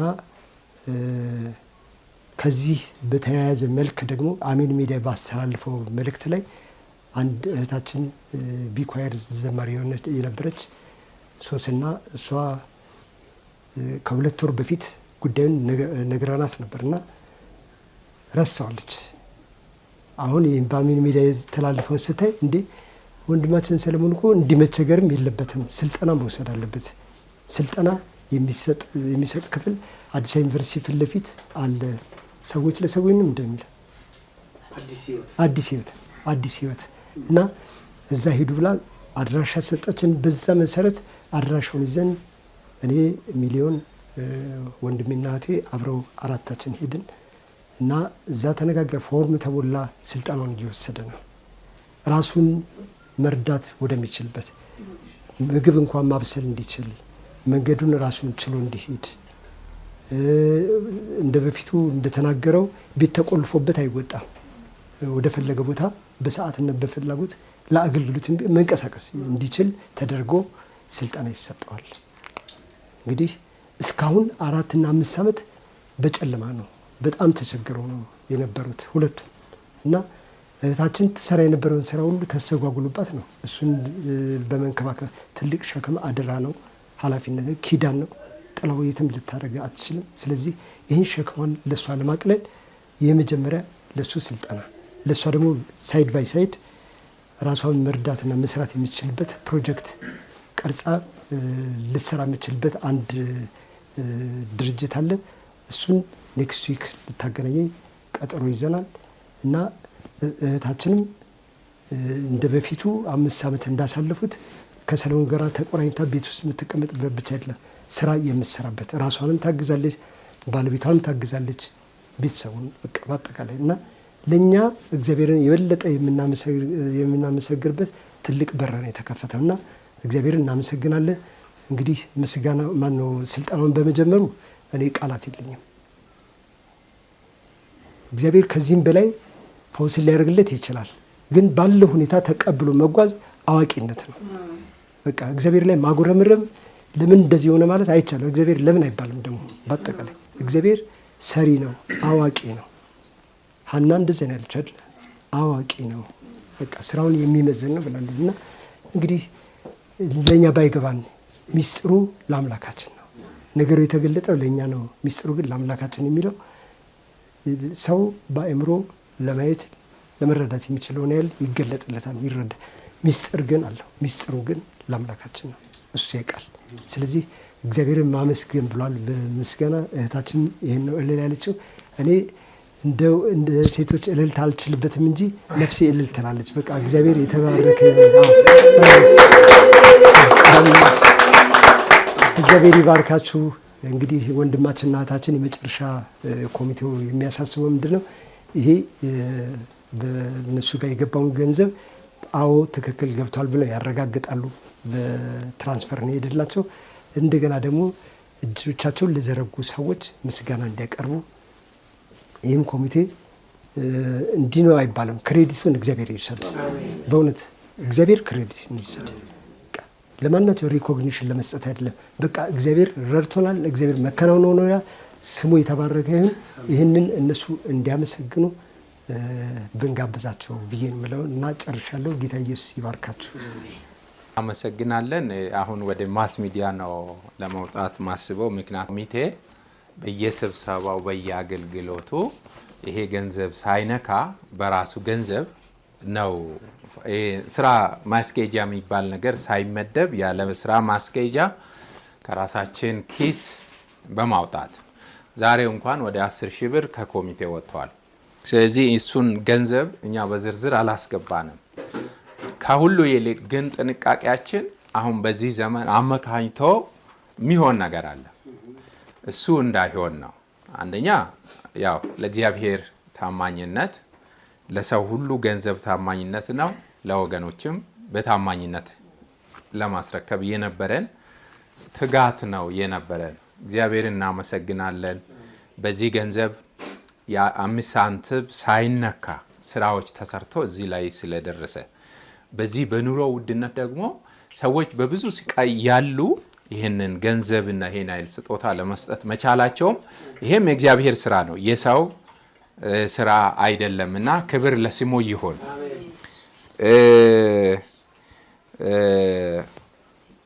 ኮሚቴዎችን ደግሞ በእውነት ሰሌና ግሩምዬ እንዴት እንደምታመሰግኑ እግዚአብሔር ይባርካችሁ። በዚሁ ቀጥሉ በሏቸው። ስለ ታማኝነታቸው ደግሞ እግዚአብሔር ብድራት ይከፍላል ብዬ በእግዚአብሔር ተስፋና እውነት አምናለሁ። እሱ ብድራት ከፋይ ነው። እሺ፣ አሁን ለማስ ሚዲያ የሚናገረው ይህን ገንዘብ በታማኝነት ማድረሳችንን በየቱቡ ዩቱብ ሲለቀቅ እንለቃለን። ስለዚህ ችን ትንሽ ነገር ነው ማነበው፣ አንብቤ ቀጥታ ሂሳቡን በሙሉ እነግራችኋለሁ። ለማዳመጥ ትጉ። በጀምር የነበረውን ጥቅስ አነባለሁ። ይሄን ጥቅስ ይዘን ነው ደብዳቤዎችንና በተለያዩ በዩቱብ፣ በቴሌግራም፣ በዋትስአፕ በተለያዩ መንገድ የለቀቅ ነው። የደብዳቤያችን የመጀመሪያ ጥቅስ ስለሆነ እሱን እናነባለን። ዕብራውያን ምዕራፍ 6 ቁጥር 10 ላይ ያለው ነው ሁላችን የምናውቀው። እግዚአብሔር ቅዱሳንን ስላገለገላችሁ እስካሁንም ስለምታገለግሏቸው ያደረጋችሁትንም ስራ ለስሙም ያሳያችሁትን ፍቅር ይረሳ ዘንድ አመፀኛ አይደለምና እንደተባለው እግዚአብሔር ብድራትን ይከፍላል። ላደረጋችሁ ሁሉ እግዚአብሔር እንደ ተስፋ ቃሉ የታመነ ነው። በዚህ ምክንያት እርዳታ ያደረጉ ሰዎችን ስም ዝርዝር ባጭር ነው ማነበው። በንግድ ባንክ አካውንት በሰሌና በግሩም ስም ባለው በ1071 47 12 636 ላይ ያስተላለፉ ወገኖች ስም ዝርዝርና የገንዘብ መጠን። አንደኛ ወይዘሮ ሊዲያ ወልደ አምላክ 40 ሺህ፣ አቶ አዲስ ያማዶ 5000 ብር፣ ወይዘሮ በረከት አህመድ 10 ሺህ ብር፣ ዶክተር ፍሬው ታምራት 5000 ብር፣ ወይዘሮ ጥሩነሽ ነስጋአ 20 ሺህ፣ ወይዘሮ ዮዲት ላቀው 10 ሺህ፣ አቶ ብርሃኑና የባይብል ስቴዲ ህብረቱ 110740፣ አለሙ ሄሊሶና በላይነሽ ደሚሴ 30150፣ አቶ ሂላዌ ላቀው 5000፣ አቶ ሰለሞን ሱፋ 500፣ አቶ ሳምሶን ደርሰማ 1000፣ ጎተራ ቃለ ሕይወት ቤተክርስቲያን 10000፣ ቦሌ ቃለ ሕይወት ቤተክርስቲያን 5000፣ አቶ ዮሐንስ ሙነታ 500፣ አቶ ሳሙኤል አድማሱ 4500፣ መጋቢ አበበ ብርሃኑ 3000፣ አቶ ስዩም ለገሰ 2000፣ አቶ ምትኩ ደጉ 15000፣ ለገጣፎ ለገዳዲ ቁጥር 1 ቃለ ሕይወት ቤተክርስቲያን 2000፣ አቶ ዋቅጭራ በጣ 8000፣ አቶ ምትኩ ደጉ በኩል ደግሞ 21500፣ ወይዘሮ መሰረት ኃይሉ 2000፣ ወይዘሮ ሃይማኖት ሙላት 10000፣ በአቶ ምትኩ ደጉ በኩል ደግሞ 10750፣ ወይዘሮ እጅጋየሁ ገብረስላሴ 500፣ አቶ ወንድሙ ሰማ 25000 ብር፣ ወይዘሮ እልፍነሽ ተስፋዬ 1000 ብር፣ ወይዘሮ ሰፋኒት ገበየው 5000 ብር፣ አቶ ታምራት ኤጋታ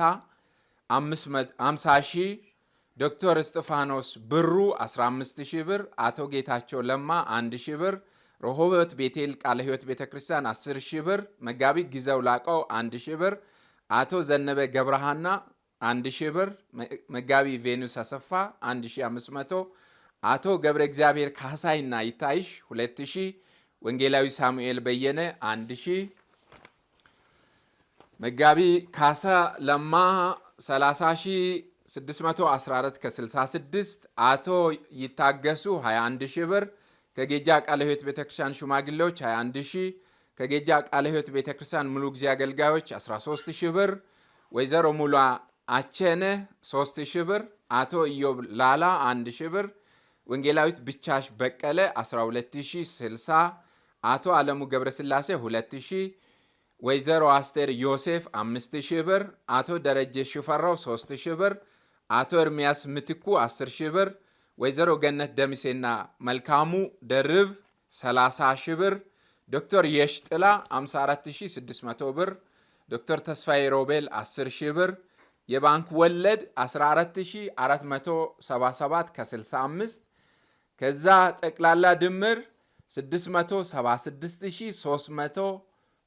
676392 ከ31 ወደ አካውንታቸው የተላለፈው ሰርቪስ ፊ እና ቫት ጨምሮ የተላለፈው 676346 ብር ሲሆን ቀሪው በአካውንቱ ምናልባት የሚያስተላልፉ ሰዎች ጠብታ ቢኖርም ብለን አካውንቱ አልተዘጋም 46 ብር ከ31 ብር ብቻ በአለሙ ገብረስላሴና በመላኩ ሰመረ ስም በጣም ራፍርማ የወጣው አካውንት ላይ ያቺን ያህል ገንዘብ አለ በንግድ ባንክ። አሁን የብርሃን ባንክ አካውንት ደግሞ በ10 32 48 50 79 681 ላይ ስማቸው ያልታወቀ በኢንተር ኮንታክት ወይም ኢንተርናሊ ወደ ባንክ የሚተላለፍ ነው። በዚህ ምክንያት ስም ሊወጣ አልቻለም። 10,000 ብር መጋቢ ደገፈና እህት ዘቢባ 2,000 ብር፣ ዶክተር ተስፋዬ ያዕቆብ 5,000 ብር፣ ጌጃ ቃለ ሕይወት ቤተክርስቲያን በቤተክርስቲያን ቅድም የሽማግሌዎች የአገልጋዮች ነው። በቤተክርስቲያኗ 10,000 ብር፣ አንፎ ቃለ ሕይወት ቤተክርስቲያን 5,000 ብር፣ እንዲሁም ደግሞ ያልታወቁ ሰዎች አሉ። አሁንም 2,000 ብር፣ ወይዘሮ ሳባ ጌታቸው 3,000 ብር፣ እንዲሁም ያልታወቀ ሰው አለ 10,000 ብር ያስተላለፈ፣ ወይዘሮ እልፍነሽ ተስፋዬ 500 ብር። የባንክ ወለድ እዛ ያለው በእነዚህ ጊዜያት የመጣው 358 ከ90 ጠቅላላ ድምር 47858 ከ90 ወደ አካውንታቸው የተላለፈው 47800 ብር፣ ቀሪ በአካውንቱ ያለው 58 ብር ከ90 ሳንቲም ነው። ስለዚህ ጠቅላላው የተሰበሰበው በኮሚቴው በኩል ብር 724240 251 ከ21 ብር በአሜን ቲቪ በኩል ደግሞ ብር 355824 ብር በጠቅላላው ድምር በእርዳታው የተሰበሰበው 1,080,075 ከ21 ብር ሳንቲም ወደ አካውንታቸው ገቢ ሆነዋል። እግዚአብሔር ይመስገን። ለእግዚአብሔር ታላቅነት እግዚአብሔር ይመስገን። የታቀደው ቅድም ወንድሜ ያለሙ እንዳለው እስከ 1 ሚሊዮን ከ5 እንደዚህ አይነት እቅድ አይታቀድም። ግን ዝም ብለን እስቲ እንሞክር በአምላካችን ተስፋ እናደርግ ብለን ከ500,000 እስከ 1 ሚሊዮን ነው ያቀድነው። እግዚአብሔር ግን አልፎ መስራት ስራው ስለሆነ ስንት ሆነ? 100% እንኳን ብንደርስ ብለን ነበር 108% ክንውን አግኝተናል። ክብር ለስሙ ይሁን። ስለዚህ ቅድም ኮሚቴዎች በኩል ደግሞ ምናልባት በዚህ ውስጥ ባይጠራም አለሙ ገብረስላሴ ከ3,000 ብር በላይ በዚህ ስራ ውስጥ አውጥተዋል። እኔም 3,000 ብር በላይ ከወይዘሮ ፌቤን ጋር መላኩ ሰመረ ከ1,000 ብር በላይ ወንድም ፍቃዱ በጌጃ ሽማግሌዎች ሆኖ 4,700 በላይ አዋጥተዋል። የዛሬ አልተደመረም። እዚህ ውስጥ 10,000 ያልነው እንዴት እንደምንከፋፈል ስላልተገለጠ ነው። እንዳለ በዕዳ ያዙ። አቶ ኤልያስ ኮሚቴዎች ዕዳ አለባችሁ ማለት ነው። አቶ ኤልያስ ደምሴ ደግሞ ይሄ ቪዲዮ ሲቀረጽ የብር 5,000 ብር በነፃ እሰራለሁ ብሎ ይሄ ቪዲዮ በ5,000 እንዲሰራ አድርጓል። ይሄ ትራንስፓረንሲ ነው፣ ግልጽነት ነው፣ በሕያው አምላክ ፊት ነው። የብርሃን ልጆች ነን፣ የብርሃን ስራ እንሰራለን። ክብር ለስሙ ይሆን። ስለዚህ ያደረጉትን ወገኖቻችን በሙሉ በዚህ ጊዜ እግዚአብሔር በልዩ በረከት በይጥፍ በረከቱ ያገኛቸው። እግዚአብሔር ይባርካችሁ በሏቸው።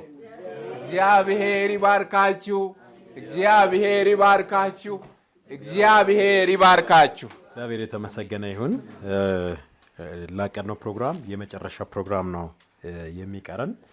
የመጨረሻው ፕሮግራም የምስጋናና የቡራኬ ጊዜ እንዲሁ የተሰማቸውን ሀሳብ ቤተሰቡ ወንድም ሰሌና እህት ግሩም እሱን የተወሰነ ጊዜ ይወስዳሉ። እሱን ቅድም ብያቸዋለሁ። እግዚአብሔር ሲነሳልን ሁሉ ሰው ነው የሚነሳልን። አሁን ስም ሲነበብ ሁሉንም ሰዎች ታውቃቸዋለህ? በፍጹም አታውቃቸውም። እንደማታውቃቸው ሁሉ እርግጠኛ መሆንባቸው ብዙ ሰዎች ስላሉ ነው።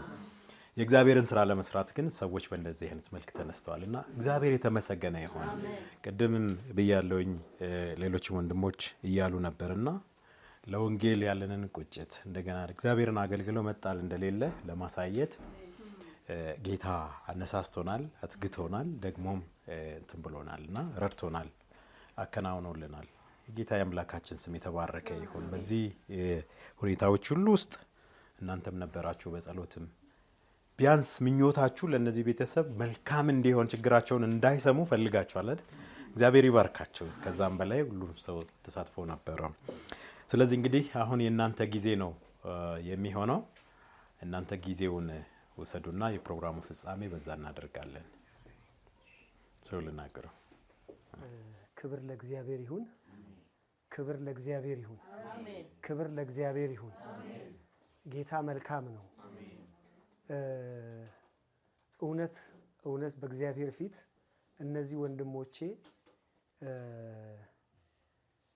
እኔ እባካችሁ ይሄ ነገር እንደዚህ ነውና እርዳታ አሰባስቡልኝ ብዬ አላልኩም። ባለቤቴም አላለችም፣ ሁለታችንም አላልንም። ግን እግዚአብሔር በውስጣቸው ጽንስን አስቀምጦ ይሄ ሰው እንዲህ መሆን የለበትም፣ እችም ሰው እንደዚህ ቤት ውስጥ መቀመጥ የለባትም ብሎ እግዚአብሔር አስነስቷቸው ያለፉበትን ነገር አንዳንዶቹ አጫውተውኛል። ለምሳሌ አለሙ ገብረስላሴ ያለፈበትን፣ አለሙ ቦሌ ያለፈበትን፣ እናንተም መላኩም ፍቄም ያለፋችሁበትን ነገር ሰምቻለሁ። ሰውን ገንዘብ መለመን በጣም ከባድ ነገር እንደሆነ አይቻለሁ። ይህን ሁሉ መንገድ አልፋችኋል። እግዚአብሔር ዘመናችሁን ይባርክ። እግዚአብሔር ትዳራችሁን ይባርክ። እግዚአብሔር አገልግሎታችሁን ይባርክ። አንዳንዱ ነገር እኔ መናገር ያቅተኛል። ምክንያቱም ቅድም እንደተባለው እግዚአብሔር ነው ለስራ የተነሳው። እግዚአብሔር ለስራ ሲነሳ ማንም ተው ሊለው የሚችል ሰው የለም። አንዳንዶቹ በጣም የሚገርማችሁ ነገር አይዟችሁ አይዟችሁ እያሉ በስልክ ሁሉ እያበረታቱን ነበርና በእውነት እግዚአብሔር በእናንተ ስለሰራው ስራ በጣም ጌታን አመሰግናለሁ። እናንተ እንዳላችሁት በጣም ተስፋ የቆረጥኩበት ጊዜ ነበረ። ተስፋ ቆረጥኩ ስላችሁ በራሴ ተስፋ ቆረጥኩኝ። ምክንያቱም ሁላችሁ እንደምታውቁት አስቀድሞ የመንግስት ስራ ነበረኝ። እዛ በሆን ኖሮ ይሄ ሁሉ ችግር በመጣብኝ ጊዜ ወይ ጡረታ እወጣለሁ ወይ የሆነች ነገር ወርሃዊ ነገር ትኖረኛለች ብዬ አስቤ ለምን ወደ አገልግሎት መጣሁኝ የሚል ትልቅ ጥያቄ እየጠየቅኩ ነበረ። ይሄን ለባለቤቴም አልነገርኳትም። ግን የሚገርማችሁ ነገር ከዛ በኋላ እነዚህ ወንድሞች ተነስተው ወዲያ ወዲህ ሲሯሯጡ እንኳን ክርስቲያን ሆንኩኝ እንኳን አገልጋይ ሆንኩኝ ብዬ እንድል አደረገኝ። ክብር ለእግዚአብሔር ይሁን። ሁሉ ሰው የሚለኝ ምንድን ነው? እግዚአብሔርን አገልግሎ ሰው ምን ሊሆን አይችልም? አይወድቅም። እግዚአብሔር አይጥልም። ኢሳይያስ ላይ ነው፣ ኢሳይያስ 59 ላይ ነው። እናት ልጇን ትረሳ ሊሆን ይችላል ከሆነላት፣ እሱም ከማህፀኗ የወጣውን ልጅ ልትረሳ አትችልም። ግን ምናልባት እሷ ልትረሳ ትችል ይሆናል። እኔ ግን ምን አላደርግሽም? አልረሳሽም። ይሄ የእግዚአብሔር ቃል። ይሄ ተስፋ ለኢየሩሳሌም እና ለምናምን አይደለም፣ ለእኔና ለእናንተ ነው። እግዚአብሔር አይረሳንም። ያውም ጌታን አገልግለን ያውም ለጌታ ዋጋ ከፍለን እና ጌታ የማይረሳ አምላክ መሆኑን በእነዚህ ወንድሞች አይቻለሁ። እግዚአብሔር ዘመናችሁን ይባርክ። እግዚአብሔር ለችግር አይስጣችሁ። ቤታችሁን፣ ትዳራችሁን፣ ልጆቻችሁን እግዚአብሔር ይባርክ። እንዳላችሁት ቤት ለመስራት እኛም አስበናል። እዚች ፊት ለፊታችን ላይ ስትወጡ ወደዛ ስትወጡ በስተቀኝ በኩል የሆነች ቧንቧና የሆነ የሻወር ክፍል ምናምን ያለችው ቦታ ላይ ቤት ለመስራት ኦልሬዲ ጨርሰናል። ትላንትና ራሱ ከወረዳ የመጡ ሰዎች ነበሩ። ሀሳቡን ነግሬያቸው በእኔ የንግግር ስህተት ምክንያት 2 ክፍል ቤት እዚህ ጋር ልሰራ ነው አልኳቸው። 2 ክፍልማ ወረዳው ከወረዳ አመራር ካልመጣ አይፈቀድም። እነሱ እንደውም ስራ ብለውኝ ነበር።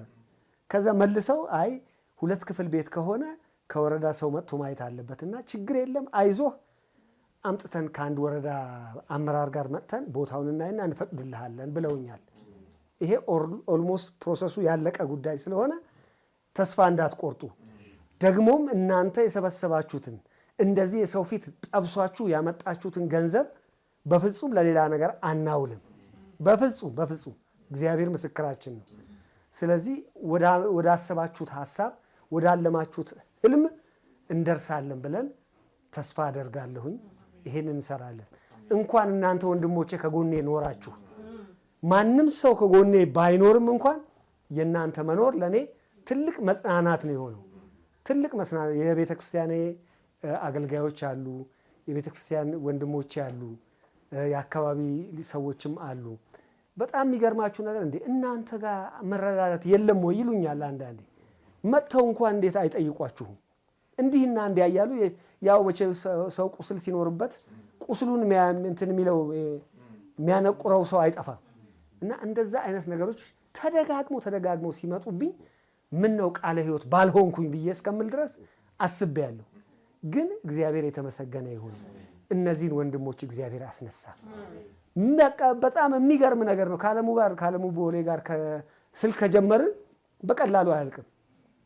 ቡና እየጠጣ እንኳን እሱም እየጠጣ እንትን ካለ ቡናው ቀዝቅዞ ውሃ ይሆናል። እና በጣም የሚገርማችሁ ነገር ነው። እና ቶሎ እንኳን እንትን አንልም። ምናልባት ከመሌ ጋር ብዙ አልተደዋወልንም። ከፍቄ ጋር ከረዥም ጊዜ በኋላ ዛሬን የተገናኘ ነው። እና በእውነት በእናንተ እግዚአብሔር ስለሰራው ድንቅ ነገር ጌታን እጅግ አድርጌ አመሰግናለሁ። እግዚአብሔር ይባርካችሁ። በሌላ በኩል እንግዲህ ያው የተረፈውን ግሩም የሰጡንንም ሰዎች በጣም ቅድም ፍቄም እንደተናገረው አንዳንዶቹን በስም እንኳን ማላቃቸው ሰዎችም አሉ እዚህ ውስጥ።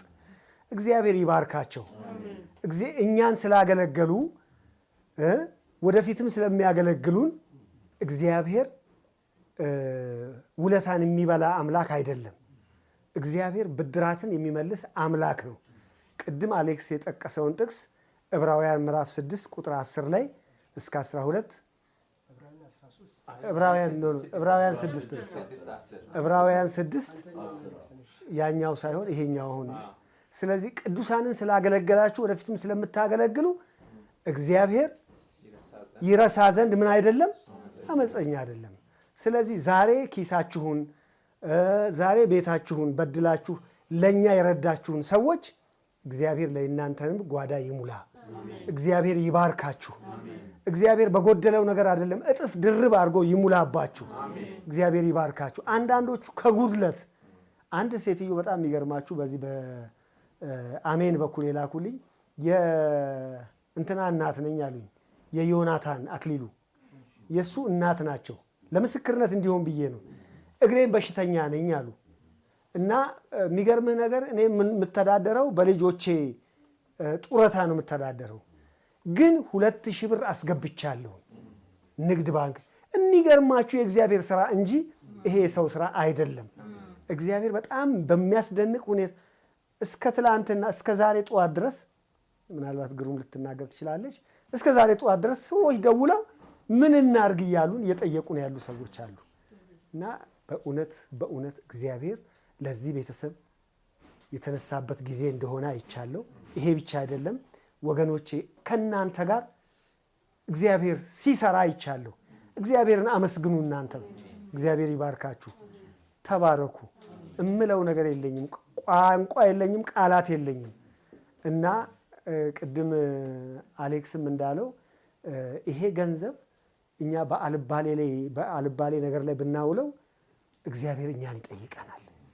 ምክንያቱም ብዙዎች የእግዚአብሔር ስም እንዳይሰደብ፣ ወንጌል እንዳይሰደብ፣ በተለይ ወንጌል እንዳይሰደብ እዚህ አካባቢ የሙሉ ወንጌል አባኞች አሉ፣ መካነ ኢየሱስ አባሎች አሉ፣ መሰረተ ክርስቶስም አሉ፣ ብዙዎች አሉና እንደ የእናንተ ቤተክርስቲያን ጡረታ የላትም ወይ ይሉናል። እናንተ ቤተክርስቲያን አትደጋገፉም ወይ ይሉናል። ኧረ እኛ ጋም የጌታ ልጆች አሉ፣ እኛም እየተደጋገፍን ነው። እግዚአብሔር የተመሰገነ ይሁን። ጌታ ኢየሱስ ይባርካችሁ። እንኳን ከጎናችን ቆማችሁ። እኔ አንዳንዴ ሰው የለንም እንደ እላለሁ። ለካ እግዚአብሔር ካላስነሳ ሰው ለካ ምንም እንትን ሊል አይችልም። እግዚአብሔር እናንተን ስለሰጠኝ እጅግ አድርጌ አመሰግናለሁ። በተለያየ ቦታ ያሉ በዓለም ዙሪያ ያላችሁ ሁሉ እግዚአብሔር ይባርካችሁ።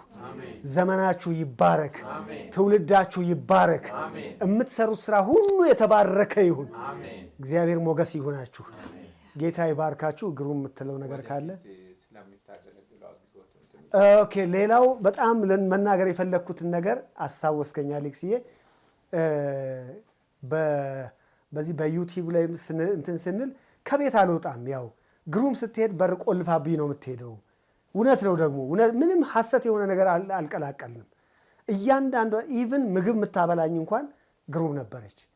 እና አሁን ይሄን ነገር ስንነግር ብዙ ሰዎች እያለቀሱ፣ በተለይ ሚሊዮን የሚገርም ነገር ነው የተናገረውና በፍጹም አንተ ቤት አትቀመጥም፣ ወጥተህ ታገለግላለህ፣ ትወጣለህ። ደግሞ እግዚአብሔር ብዙ ያስቀመጠው ነገር አለ በልቤ ውስጥ እና ይሄን ሁሉ ይዘህ ወደ መቃብር አትሄድም፣ ግን ወጥተህ ታገለግላለህ፣ ትማራለህ ትምህርት አለኝ።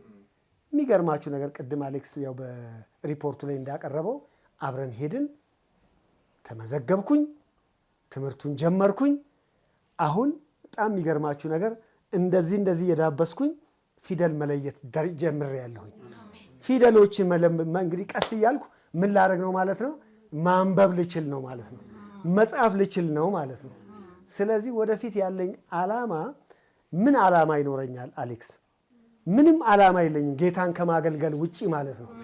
ድሮም ዘመኔ ሁሉ ለእግዚአብሔር የተሰጠ ነው። አሁንም ለእግዚአብሔር ዘመኔን ሰጥቼ ጌታን እያገለገልኩ መኖር ነው የኔ ዓላማ እና እግዚአብሔር የተመሰገነ ይሁን። ከዚህ በላይ ምን የሚያስደስት ነገር አለ?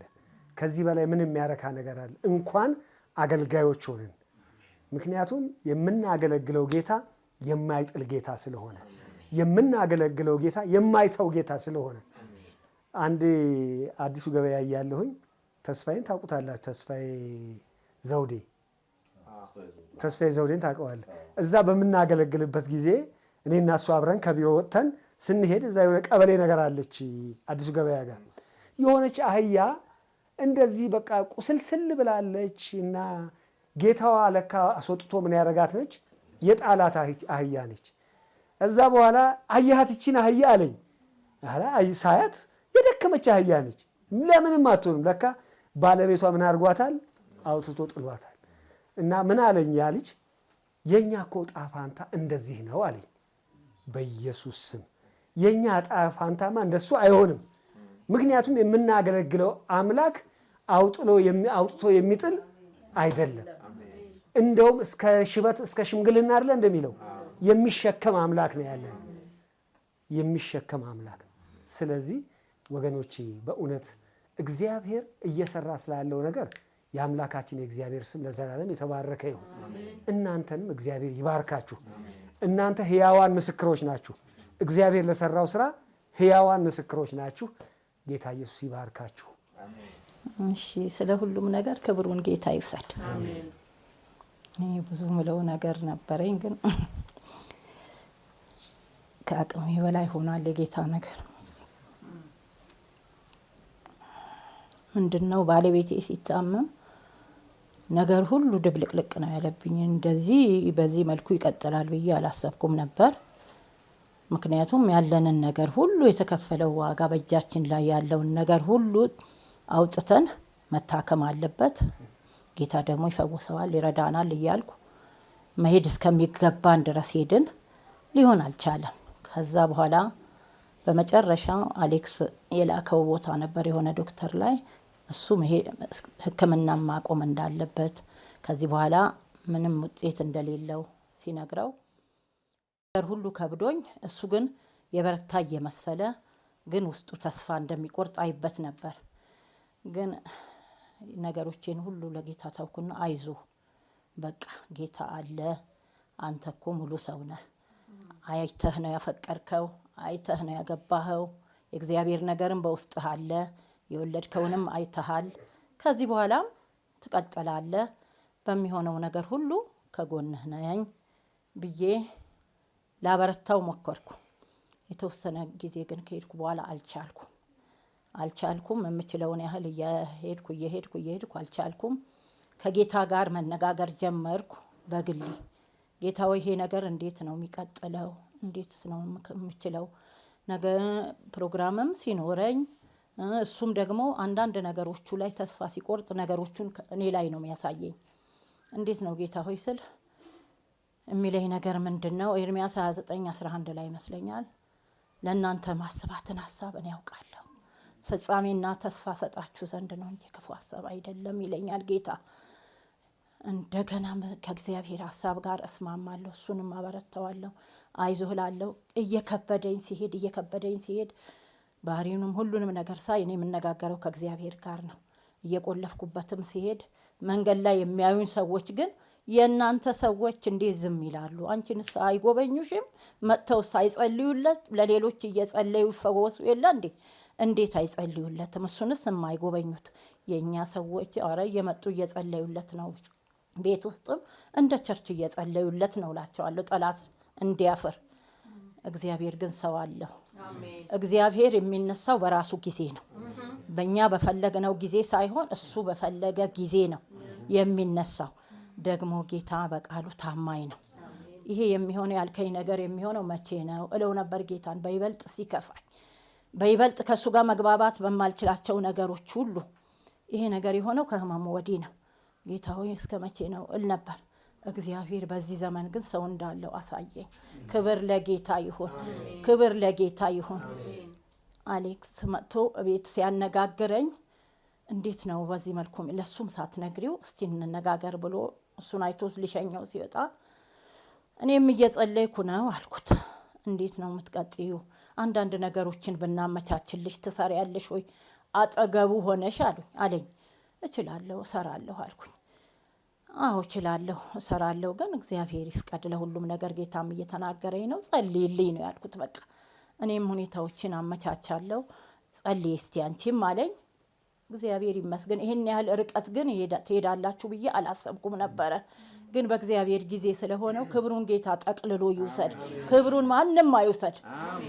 እናንተን የሚያስነሳ ጌታ ክብር ለሱ ይሁን፣ ለማንም አይሁን። ይሄ ክብር ለእግዚአብሔር ብቻ ይሁን። እኔ እንደዚህ ነገሮች ሁሉ ከበደኝ። በቃ እንዴት ይሄን ያህል ትዳራቸውን ትተው አገልግሎታቸውን ትተው እማያውቁት ቤት እያንኳኩ ግራ ገባኝ። በቃ ኦ ጌታ ሆይ አንተ እነዚህን ወንድሞች እንዴት ነው ያስነሳኸው ጌታ ሆይ እያልኩ ለራሴ በቃ በጣም ከአይምሮዬ በላይ ሆነ። ለካ እግዚአብሔር ጊዜ ነበር። ክብር ለእግዚአብሔር ይሁን። ክብሩን ጌታ ብቻ ጠቅልሎ ይውሰድ። በአንድም በሌላም እግዚአብሔር ታላቅ ነው። እሱ ታማኝ ነው። ይዋሽ ዘንድ ሰው አይደለም። እና ጌታ ያለኝን ነገሮች እያሰብኩ አመሰግነው ነበረ። ስለናንተም እጸልይ ነበር። ጸልይ ብቻ ይለኛል አሌክስ፣ ስንደዋወል ጸልይ ይለኛል። እጸልይ ነበረ። ክብር ለጌታ ብቻ ይሁን።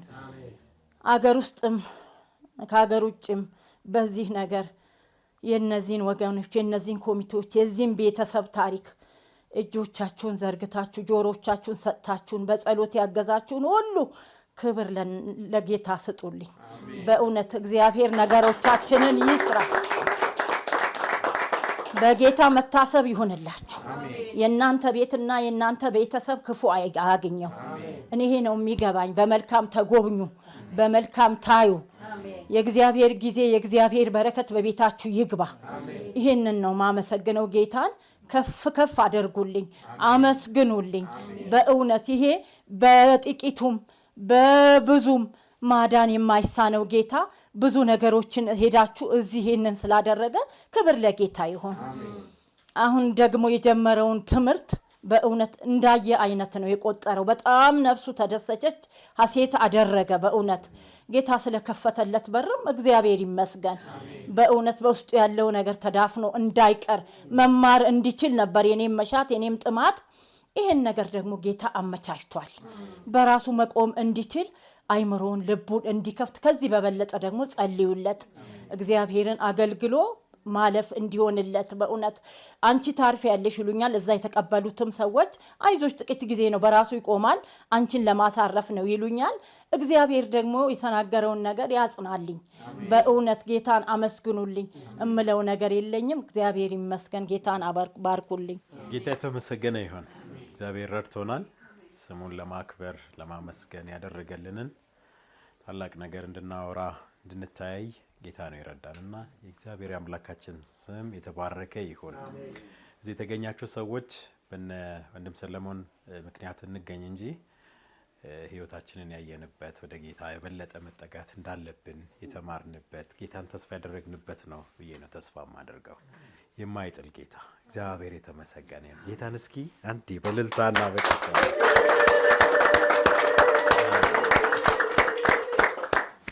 እግዚአብሔር ይመስገን። እንግዲህ በዚህ ስራ ላይ የተሳተፉትን ሁሉ እግዚአብሔር ይባርክ። እናንተ እንዳላችሁት ዛሬም በዚህ ቦታ የተደረገውን ይሄን አጭር ፕሮግራም የተካፈላችሁ እዚህ የተገኛችሁ ለዚህ ፕሮግራም ዋጋ የከፈላችሁትን እግዚአብሔር ይባርካችሁ። በሚዲያ ደግሞ እንዲህ ለማገልገል ቅድም ሰምተናል ትልቅ ድርሻ ነው የወሰዳችሁትና እግዚአብሔር ይባርካችሁ። ጎደሏችሁን ጌታ ይሙላ።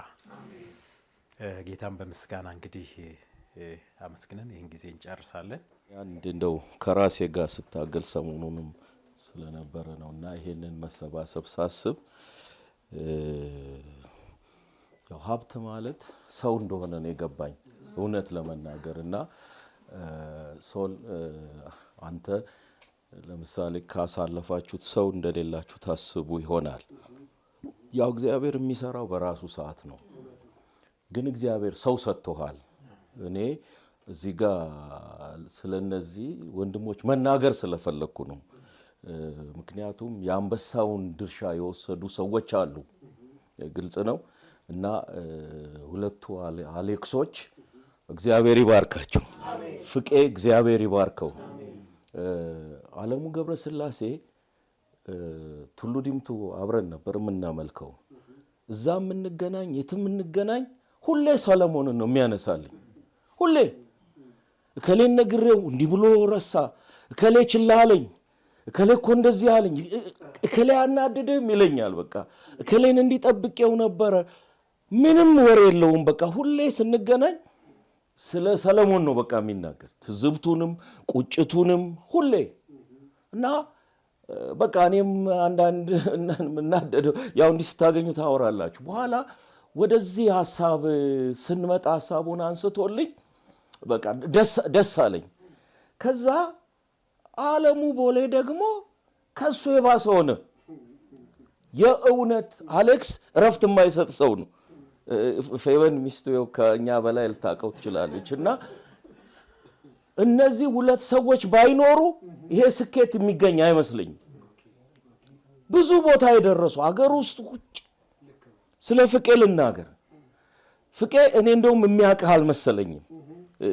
ደግሞ አሁን ጌጃ እኔ እንኳን ከጌጃ ከተውኩ 14 ዓመቴ ነው።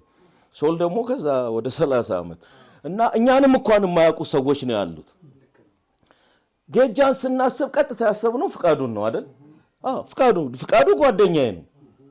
እንደውም ይሄን ሐሳብ ከመግኘታችን አንድ ሳምንት ሁለት ሳምንት በፊት አብረን ምሳ በልተን ተጨዋውተን ስለኔ ምንም የማያውቀው ነገር የለም። ና ሰለሞን ስናነሳ አንተን አይደለም ያሰበው። ምንድነው ያለኝ? ቅድም ያለውን ይሄ እኮ ማለት ቤተ ክርስቲያንን የሚያዋርድ ነው። እንዴት ሰው ጌታን አገልግሎ ይጣላል? ይሄ እኮ የእግዚአብሔር ቤት ነቀፌታ ነው አለ። እኔ አሁን ስለ ሰለሞን ብቻ አይደለም የማስበው አለ። አልፈን መሄድ አለብን መሌ ብዙን እንደውም በዚህ መቆም የለብ ከገመትኩት በላይ ነው። የሆነ ሰው አግኝቶ ዓለሙ ገብረስላሴ ጌጃ ፍቃዱ በቀለ የሚባል ሽማግሌዎች ውስጥ አለ። አሁን ጥሩ ነገር ያለው ለሰው ምንም እሱ ነው። ይሄን ከዓለሙ ነው የሰማሁት። ያ ያለውንም ሰው እኔ አውቃለሁ። እና እኔ እንደውም እሱ የሚያውቅህም አልመሰለኝ። ግን ነገሩን ካንተ ጋር አላያያዘውም። ቀጥታ ከእግዚአብሔር ስራ አገልግሎት ጋር አብረን ነው ያደግነው። ወንድሙ ወንጌላዊ ተስፋዬ በቀለ ወንድም ነው ታውቃላችሁ። ቸርች ፖለቲክሱንም ያውቃል፣ ያለውንም ነገር ያውቃል። እነዚህ ሰዎች ባይኖሩ ይሄ ነገር አይሄድም ነበር። የነሱ ሁኔታ ነው። ለኔም እንኳን ይኮንናሉ። በቃ እውነት የነዚህ ሰዎች ነገር እኔ በቃ አንድ የገባኝ ሀብት ገንዘብ አይደለም፣ ሀብት ሰው ነው። በቃ እግዚአብሔር ሰው ይስጣችሁ። በየትኛውም ዘመን እግዚአብሔር የሰው ድሃ ያድርጋችሁ። ሰው ከተንቀሳቀሰላችሁ ሁሉ ይንቀሳቀሳል። እና አንዳንዶች ገስጸውናል። እንዲህ ለበቃ ለምን እንትን አትሉም እንዴ? በቃ ያቺን 40 ሺህ ብር ስጧቸውና እንደሱ ያሉን ሰዎች አሉ። እንደው እግዚአብሔር ነው ገብቶ ነገሩን ያሳካው ልላችሁ ፈልጌ። በዚህ ዘመን እኮ ገንዘብ መጠየቅ ከባድ ነው። መመለ አንተ ለምን እንደዚህ ነው? ነግበኔ በሉ ራሱ ነግበኔ ዛሬ ቆመን መሄዳችንን አትዩ ነገስኛ። እና እኔ የነዚህ ሰዎች ሁኔታ ነው የቀሰቀሰኝ። ግልጽ ነው። እና ሰለሞን እግዚአብሔር እነዚህን ሰዎች ባያስነሳ ኖሮ በቃ እነዚህ የአንበሳውን ድርሻ የወሰዱ ሰዎች ናቸው። ይሄን ባልናገር በእግዚአብሔር ፊት በደለኛ ስለመሆን ግልጽ ነው። በደለኛ ስለመሆን እግዚአብሔር ይባርካችሁ። እና እኔ እነዚህ የሚኮንኑ ሰዎች ናቸው። በቃ እና እንደተባለው ነው። እዚህ ጋር ብቻ አይደለም። በየምሽቱ ከ1 ሰዓት በላይ ነው የምንሰበሰበው። የአየር ሰዓቱን የሚከፍሉት እነሱ ናቸው።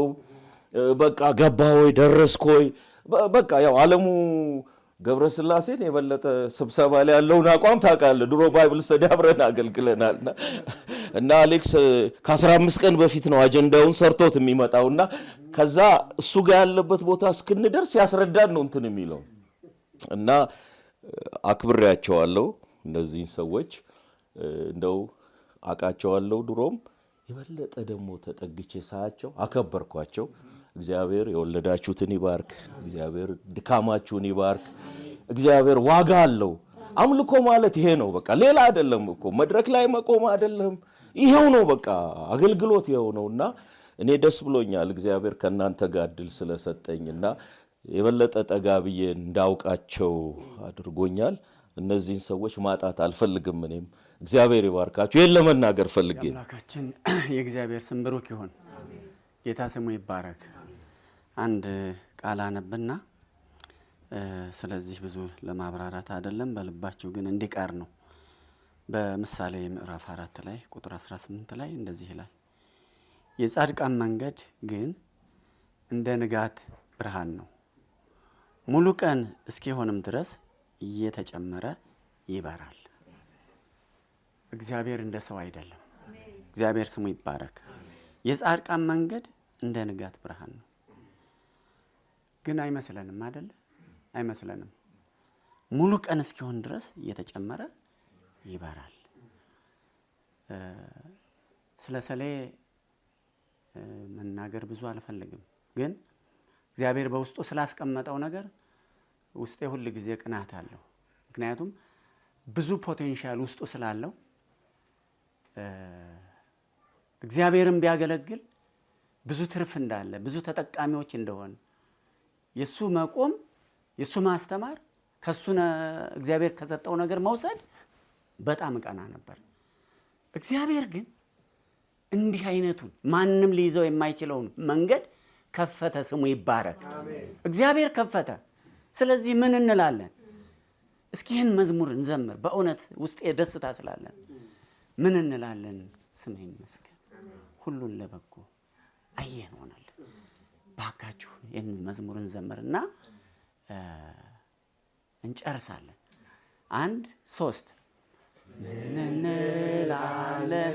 ስምህ ይመስገን፣ ሁሉን ለበጎ አየህ ሆኖልን። ምሕረት ቸርነት ተከትለውናል፣ ተከትለው በቤት ያኖሩናል። ዘላለም እንኖራለን በቤት ቅኔ የተቀኘ፣ ዘላለም እንኖራለን በቤት እያሸበሸብን። ምን እንላለን? ምን እንላለን? ስምህ ይመስገን፣ ሁሉን ለበጎ አየን ሆኖልን። ምሕረት ቸርነት ተከትለውናል፣ ተከትለው በቤት ያኖሩናል። ዘላለም እንኖራለን በቤት ቅኔ የተቀኘን፣ ዘላለም እንኖራለን በቤት እያሸበሸብን። ክብር ላንተ ይሁን እግዚአብሔር፣ እናመሰግንሃለን። እንዳንተ ማንም የለ ጌታ ሆይ። ሁኔታ ቢጥል፣ ጊዜ ቢጥል፣ ጤና ቢጥል፣ ሰው ቢጥል የማትጥል እግዚአብሔር፣ ሁል ጊዜ ካጠገባችን ስላለህ የወደቁትን የምታነሳ እግዚአብሔር፣ ግራ የተጋቡትን አቅጣጫ የምትሰጥ እግዚአብሔር፣ አንተ ሁሌ ከጎናችን ስላለህ ስምህ ይባረክ። እናመሰግንሃለን። ስለ አሰራርህ፣ ስለ አደራረግህ እግዚአብሔር ሆይ እናመሰግንሃለን። እግዚአብሔር ሆይ እናመሰግንሃለን። ጌታ ሆይ እነዚህ ወገኖቻችን በጣም የሚገርማቸው አንድ ነገር ልናገር። አንድ ደብዳቤ ላካችሁ ከአንድ ወንድሜ ተቀበልኩና ቢሮ አስቀመጥኳት። እዛ ለወንድሜ ብርሃኑ፣ ወንጌላዊ ብርሃኑ ጋር አብረን ነው የምናገለግለውና ብርሃኑ በንቲ። ከዛ በኋላ ያቺ ደብዳቤ ጠፋችን። ምናልባት ደውሎ ይሆናል እናንተ ጋር፣ እባካችሁ እንደገና በቴሌግራም ላኩልኝ። እውነት ይመስለኛል እናንተ ጋር ደውሏል አይደል? አዎ።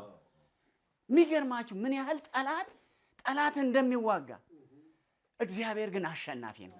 ሃሌሉያ! እግዚአብሔር አሸናፊ ነው።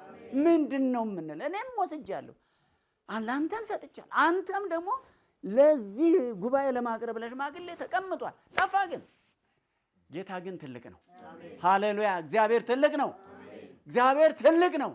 ትልቅ ስራ የሚሰራ አባታችን፣ የማይጥል እግዚአብሔር ለዘላለም ብሩክ ይሁን። እናንተ ወንድሞቼ እህቶቼ፣ አሁን በዚህ ጉዳይ ላይ ጣልቃ የገቡ እጃቸውን በዚህ በረከት ውስጥ ያስገቡ፣ ዘራቸው ይባረክ፣ ትውልዳቸው ይባረክ፣ ዘመናቸው ይባረክ፣ አገልግሎታቸው ይባረክ፣ ልጆቻቸው ሁሉ ይባረኩ። እግዚአብሔር ይባርካቸው። በእውነት እግዚአብሔር ይባርካቸው። እግዚአብሔር ይባርካቸው። ጌታ ሆይ እናመሰግንሃለን። ወንድማችን ደግሞ እግዚአብሔር ሆይ አሁንም አቅም ሰጥተው፣ ጉልበት ሰጥተው፣ ጊዜ ሰጥተው ለእንደዚህ እድል አብቅተዋልና ጌታ ሆይ በሞራል ተነሳስቶ አንተን እያከበረ ስለ አንተ እግዚአብሔር ሆይ ምን ማድረግ አለብኝ እያለ ብዙ ጊዜ እናወራለን። ጌታ ሆይ አንተ ወደ ፍጻሜ ያመጣው ስምህ ይባረክ። ይህንን ደግሞ እግዚአብሔር ያደረግህ አንተ ነህ። ስምህ ይባረክ። በሁሉ ከፍ በል። ስለነበረን ጊዜ ተመስገን። በናዝሬቱ ጌታ በኢየሱስ ክርስቶስ ስምና ስልጣን አሜን። የዘመናት አምላክ የዘላለም አምላክ የምድር ዳርቻ ሁሉ ፈጣሪ እግዚአብሔር የማትተው እግዚአብሔር የማትረሳ እግዚአብሔር ወንድማችንን እህታችንን ስላረሳሃቸው መልካምን ስላደረክላቸው እንግዳ ነገርን ስላደረክላቸው ለዚህም ደግሞ ሐሳብ ይዘው ይሮጡ ዘንድ ይሄዱ ዘንድ ይናገሩ ዘንድ የቡላድን ግንባር የሰጣቸው ወንድሞቻችንን ስላስነሳህላቸው ክብር ላንተ ይሁን። አምላካችን ሆይ አንተ የማንም ባለዕዳ አይደለህም። የምትመገብ አምላክ ነህ እንጂ የምታስር አምላክ አይደለህም። ባዶውን ማድጋ ጨርሸሽ ጋግሪው ያልክ አምላክ ማድጋውን በዱቄት እንስራ ማሰሮውንም በዘይት የሞላህ አምላክ ዛሬም ሕያው ስለሆንክ ክብር ላንተ ይሁን። በዓይናችን ስላየንህ ክብር ላንተ ይሁን። በጆሮአችን ስለሰማንህ ክብር ላንተ ይሁን። ለዚህ ጉዳይ ግራ ቀኝ ፊት ኋላ ያሉት ወገኖቻችንን ትውልዳቸውን ቀሪ ዘመናቸውን እንድትባርክ በክርስቶስ ኢየሱስ ስም ጸለይን። ዘራቸው ይባረክ፣ አገልግሎታቸው ይባረክ። ለዚህ አገልግሎት ደግሞ ከሩቅም ከቅርብ እጆቻቸውን የዘረጉትን ኪሳቸውን የከፈቱትን ወገኖቻችንን በማያልቀው በረከትህ እጥፍ እንድትባርካቸው በክርስቶስ ኢየሱስ ስም ጸለይን። ያወጡትን አይደለም ጌታ ሆይ 100 እጥፍ እንድትባርካቸው በክርስቶስ ኢየሱስ ስም ጸለይን። ስንኖር ቀሪ ዘመናችን ደግሞ ላንተ ክብር እንድንኖር እርዳን። በቤትህ ደጆች ተጥለን ለስምህ ክብር እንድንኖር እርዳን። ከቤትህ ደጆች አንታጣ። ካፋችን ውስጥ አምላካችን የሚለው ቃል አይጥፋብን። እግዚአብሔር ሕያው ነው የሚለው ቃል፣ እግዚአብሔር ያያል የሚለው ቃል፣ እግዚአብሔር ይሰማል የሚለው ቃል ካፋችን አይታጣም። ለስምህ ክብር እንድንኖር እርዳን። ቀሪ ዘመናችንን ባርክልን በክርስቶስ ኢየሱስ ስም